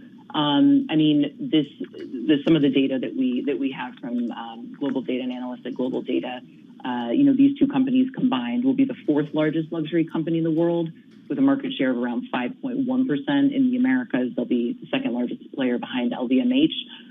So that those numbers make people think that's not as much of a concern, but that is still a to be sure. Deborah, as an analyst who's covering this sector, and I do wonder, how much time do you think investors need to give Tapestry to be able to kind of figure out how they turn around the Kors brand, knowing maybe some of the problems? I have to say, I feel like I see Kors everywhere, and I feel like it's a little saturated. Maybe that's part of the problem. Yeah. I would say this is a 2 to 3 year fix. I mean, it's not set to complete until calendar 24. So we probably see by maybe end of first quarter 24 that this deal completes through. And from there, we wait 2 years for $200 million of synergies to move through. we end up, I think, with maybe an adjusted EBITDA margin on the back of that at probably 150 basis points and gets it to mid-teens operating margin. But versus some of those peers, that still isn't enough. So for me, I think it's a 2 to 3 year process, and I feel that standalone Capri, given where the debt was and how it needed to turn everything, that it maybe is better within this portfolio because of the wholesale adaptation of the model, because of the data capture, because of working more closely with digital. There's a big difference between these. But the other side of it is, I actually feel that in the price that this was going to happen, and when we say, the stocks are very much today, trailed back over a year, and we're looking at a mix of buy and hold on our function, looking at potential price target. It's about above an add when we're looking at recommendation. But that price target was $70, and I know that we've now over 60% of the market was into the North America, which has cooled down. But it's not for everyone. It's into the biggest. We got to run, and we apologize, Deborah. We know the line was a little rough, and we apologize to our viewers. Deborah Aitken of our Bloomberg Intelligence team, and Jeanette Newman, of course, of Bloomberg News, who both of them, of course, following this space. Let's get a check on the latest world and national news. Nancy Lyons is in Washington, D.C. Hey, Nance. Thanks, Tim. Federal emergency help is heading to Hawaii, where wildfires fanned by heavy winds have destroyed the historic town of Lahaina on Maui. President Biden declared a major disaster in Hawaii. Anyone who's lost a loved one whose home has been damaged or destroyed is going to get help immediately. We're working as quickly as possible to fight these fires and evacuate residents and tourists. I'm going to make sure the state has everything it needs from the federal government to recover. The president was in Salt Lake City speaking to veterans who received government benefits after their exposure to toxic waste in Iraq and Afghanistan under a law passed a year ago. In Washington, Irv Chapman, Bloomberg Radio. We're hearing that President Biden intends to submit a supplemental funding request of at least $25 billion to Congress. Bloomberg White House congressional reporter Jordan Fabian said, actually he's a White House reporter, says the money would cover additional disaster relief and provide more money for Ukraine. This is an emergency spending package that would be outside the spending caps that were set in that deal that President Biden and Speaker McCarthy reached in May to avoid a debt default. Bloomberg White House reporter Jordan Fabian says Republican leaders are expected to push back. The Justice Department wants a January 2nd court date to begin the trial on charges former President Trump criminally conspired to obstruct the 2020 election. The Trump legal team now has until August 17th to weigh in on when it wants the trial to begin. Then Judge Tanya Chutkan, the U.S. District Judge overseeing the case, will announce an official trial date in an August 28th hearing. Global news 24 hours a day, powered by more than 2,700 journalists and analysts in over 120 countries. I'm Nancy Lyons. This is Bloomberg.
markets, headlines, and breaking news 24 hours a day at Bloomberg.com, on Bloomberg Television, and the Bloomberg Business app. This is a Bloomberg Business Flash.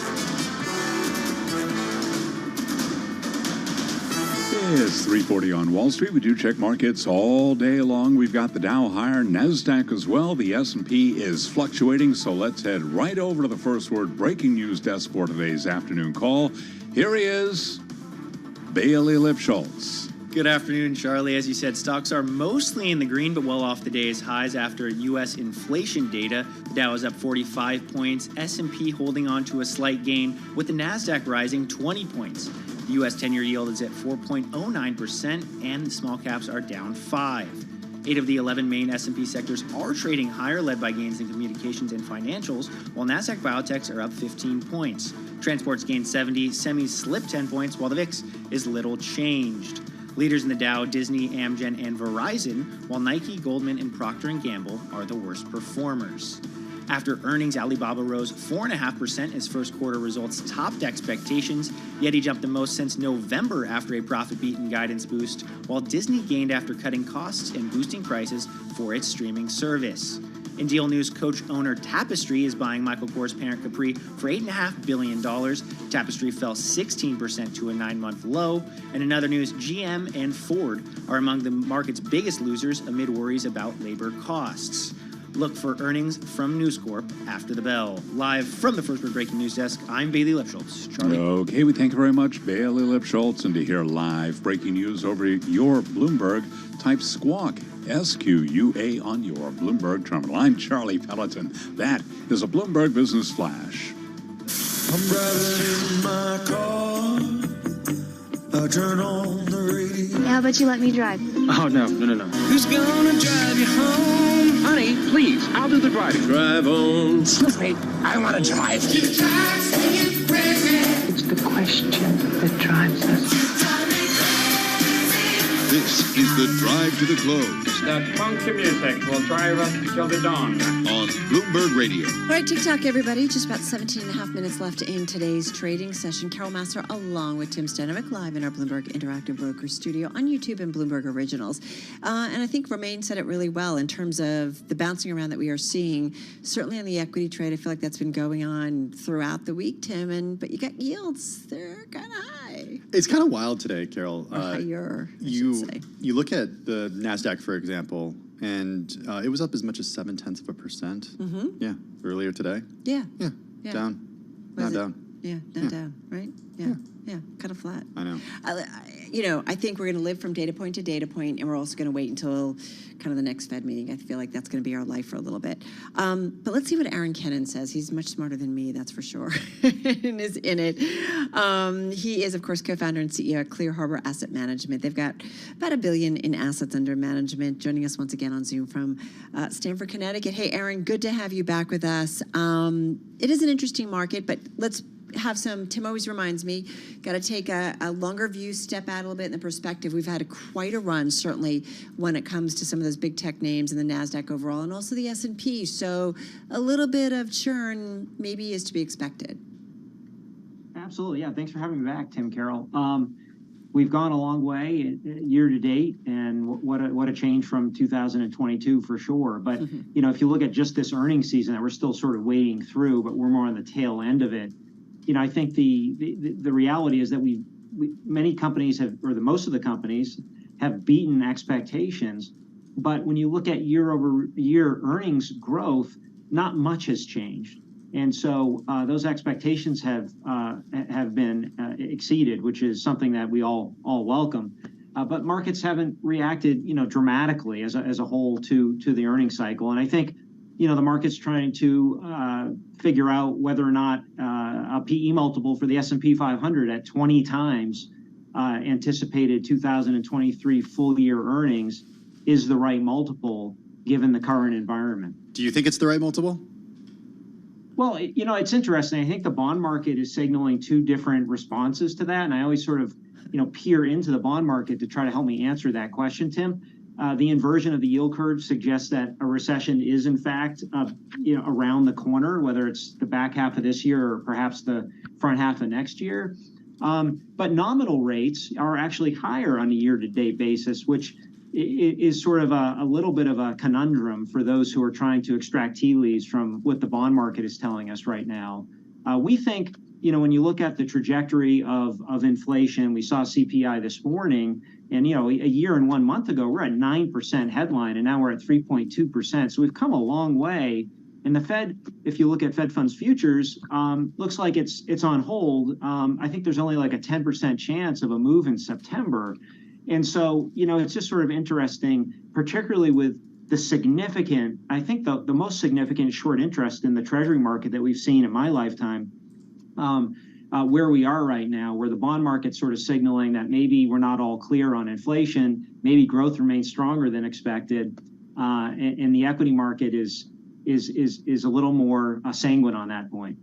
So PE multiple, how reliable, how much do you use it as kind of an indicator, a reliable indicator of where we go from here? It's not first of all, you have to look at which components of the equity market we're looking at when we talk about PE multiples, because it's where have we come from in PEs, where we may be going, what's the historical basis for PEs. If you think we're going into a deep recession, PE multiples for the S&P 500 tend to bottom at 14 times, 15 times. So, that's an anchoring point. If you believe in hard landing, the market's certainly not pricing that in. You also have to think about PE multiples within sectors. You look at Europe, you look at, a heavily industrial banking focused part of the equity market. Well, naturally, PE multiples, because it's a lower growth segment of the market and the economy, are going to be lower. So it's not healthy for one to sort of look through the S&P at 20 times and compare it to the European market that has far less technology and therefore growth exposure. Okay, so I ask you this question all the time, Aaron. Someone comes to you with money. How do you deploy it right now? Well, oftentimes people come to us with capital that's invested. We're very cognizant of tax implications. I would just say this. Based on where we think inflation is moving, we are incrementally more bullish on taking a bit more duration risk in fixed income here. In other words, extending out into fixed income, owning high-grade fixed income. That means to us treasuries, mortgage-backed securities, and maybe even some investment-grade credit exposure. On the equity side, we still believe in diversification. We think there are opportunities across multiple sectors. We're just not, given the current valuation in the market, we're not poised to sort of increase our targets here. But we do believe in equities for the long haul. And that's a philosophy that we've always embraced here at Clear Harbor. Hey, on the treasuries or the fixed income side, what kind of duration? You said you're willing to go out a little bit. How far out? Yeah. Well, if you look at the Bloomberg Aggregate Bond Index, which is the primary benchmark of the fixed income market, it has an average weighted maturity of about 8.5 years, maybe a little more than that. And of course, it seems like Mr. Market in fixed income is hugging the front end of the market right now because Treasury bills are well over 5%. And the yield to maturity of the Bloomberg Aggregate is only about 4.9%. But if you think the Fed is sort of done or about done, we think this is a good time to at least nudge your average maturity and duration further out the curve. So it depends on the client, depends on what the objectives are, but just moving it out. If your average maturity is now 1 year, maybe you can move it out to 2 or 3. If you can move it out to 8.5 and you're at 2 now, maybe you move it out to 4 or 5. So it's making those sort of incremental shifts right now, given the sort of risk reward that we see in the market. Right, which maybe explains too where I think, was it the 30-year today? The Treasury auction didn't go as well as I think some of the auctions earlier in the week, maybe some of that longer duration. Aaron, thank you so much. We got to run. Be well. Aaron Kennan, co-founder, CEO at Clear Harbor Asset Management, over $1 billion in assets under management, joining us on Zoom from Stamford, Connecticut. You look like you're thinking about something. Yeah. I was looking at the wrong column. The NASDAQ was higher by 1.6% earlier today. I remember it was surging this morning. We're recording our weekend show. Yeah. I said, look at the markets. We popped. We popped, and then now we're, The easy inflation print, I think, made everybody, I know. Then what happens? Higher for longer. Oh, that's new news. I told you. Did you get the memo? I got the memo. All right, guys, stick around. More to come, certainly here on Bloomberg Business Week. Carol Massar, along with Tim Stanovic, and this is Bloomberg Radio.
your company news headlines on Bloomberg Radio. From Bloomberg World Headquarters, I'm Charlie Pellet. The U.S. Supreme Court has agreed to consider scuttling Purdue Pharma's $6 billion opioid settlement, taking up a Biden administration appeal that contends the accord improperly shields the Sackler family members who own the company. News Corp will be among the companies reporting earnings today after the close of trading. The media company's forecast to face declining revenue in all of its segments from a year earlier, dragged down by macroeconomic uncertainty. Virgin Galactic Holdings carried its first private tourist to the edge of space today, a long-awaited milestone in founder Richard Branson's quest to build a space line from Earth. Geetha Raghunathan follows media companies for Bloomberg Intelligence, and she was asked about the Walt Disney Company's report following its report last night and a 4% surge in the stock today. Disney is betting that not many people are going to cancel at all, so that they already did a price increase just at the end of last year. They said that the results of that were actually very, very encouraging to them. And remember, the whole streaming narrative has really changed. Initially, when all of these companies made that pivot, it was really a volume story. Now it's a pricing story, right? It's all about ARPU growth. It's all about increasing that top line. We're seeing kind of Netflix do that. We saw Paramount Plus kind of raising their prices. Now Disney is doing it. ARPU, shorthand for revenue per user. Hear more of the conversation on the Bloomberg Surveillance podcast. You can download it wherever you get your podcasts. Those are our top company stories at this hour, and this is Bloomberg. This is Bloomberg Business Week with Carol Messer and Tim Stenevec on Bloomberg Radio. You're gonna love a co-host when you say, "Hey, what are we doing now?" And he's like, "Whatever we want." Well, we're the bosses, right? That's what I was told. Is All that of our right, guys? I'm looking in the producers control and room and I say, everybody in we're the bosses. Who do they think? Nobody's saying anything to me. They're They're like, just ignoring me. We can shut off your mics. They can't. That is true. We are not the bosses. Let's do this happy hour story. Yeah, let's do that one. I love this one. I think Charlie Pellet might have shared this with us. Oh, no, I don't know. I don't know. I didn't get it from Charlie today. Charlie, you got to add me to your email list. I like happy hours. What can I tell you? I like people, I like bars, and I like happy hours. Join the crowd, kiddo. All right, so this story on the Bloomberg, Wall Street weekday happy hours boom as bankers stay home Friday. So hybrid schedules have rendered Friday happy hours obsolete, leading restaurants and bars to adjust their marketing strategies accordingly. So hello, Wednesday and Thursday. I was out for dinner before a movie last night, dinner and a movie. Nice. And it's a weeknight though, Carol. I know, it was a school night, and it was pretty much, it was hopping. But the place we went. But you kind of don't fit into this because you're not a remote worker. But You're right, I'm it's not a true remote though. worker. But you probably were around a lot of remote workers. Yeah. I bet Thursdays are pretty big because a lot of people don't work on Fridays. So Verizon Remote Work has made the ritual of the Friday happy hour a tough sell in financial districts from New York to London, forcing bars and restaurants to rethink their strategies for courting the cubicle crowd. Well, I like that. The fizzle of Fridays has owners and managers doing everything from hiring midweek DJs to changing their drink specials to staffing up behind the bar for shifts that are earlier in the week. A lot of places have happy hours that are like, weekdays, right? Yeah. Like, because they have trouble getting people into the bars. It's just like the habits have completely shifted in recent years. It's similar to the conversation that you and I had a lot during the pandemic, which was, the commerce centers of places have shifted. It's no longer Midtown, right? It's the different neighborhoods around New York City where people live and are going to lunch in places in Brooklyn that they would only, frequent on a weekend.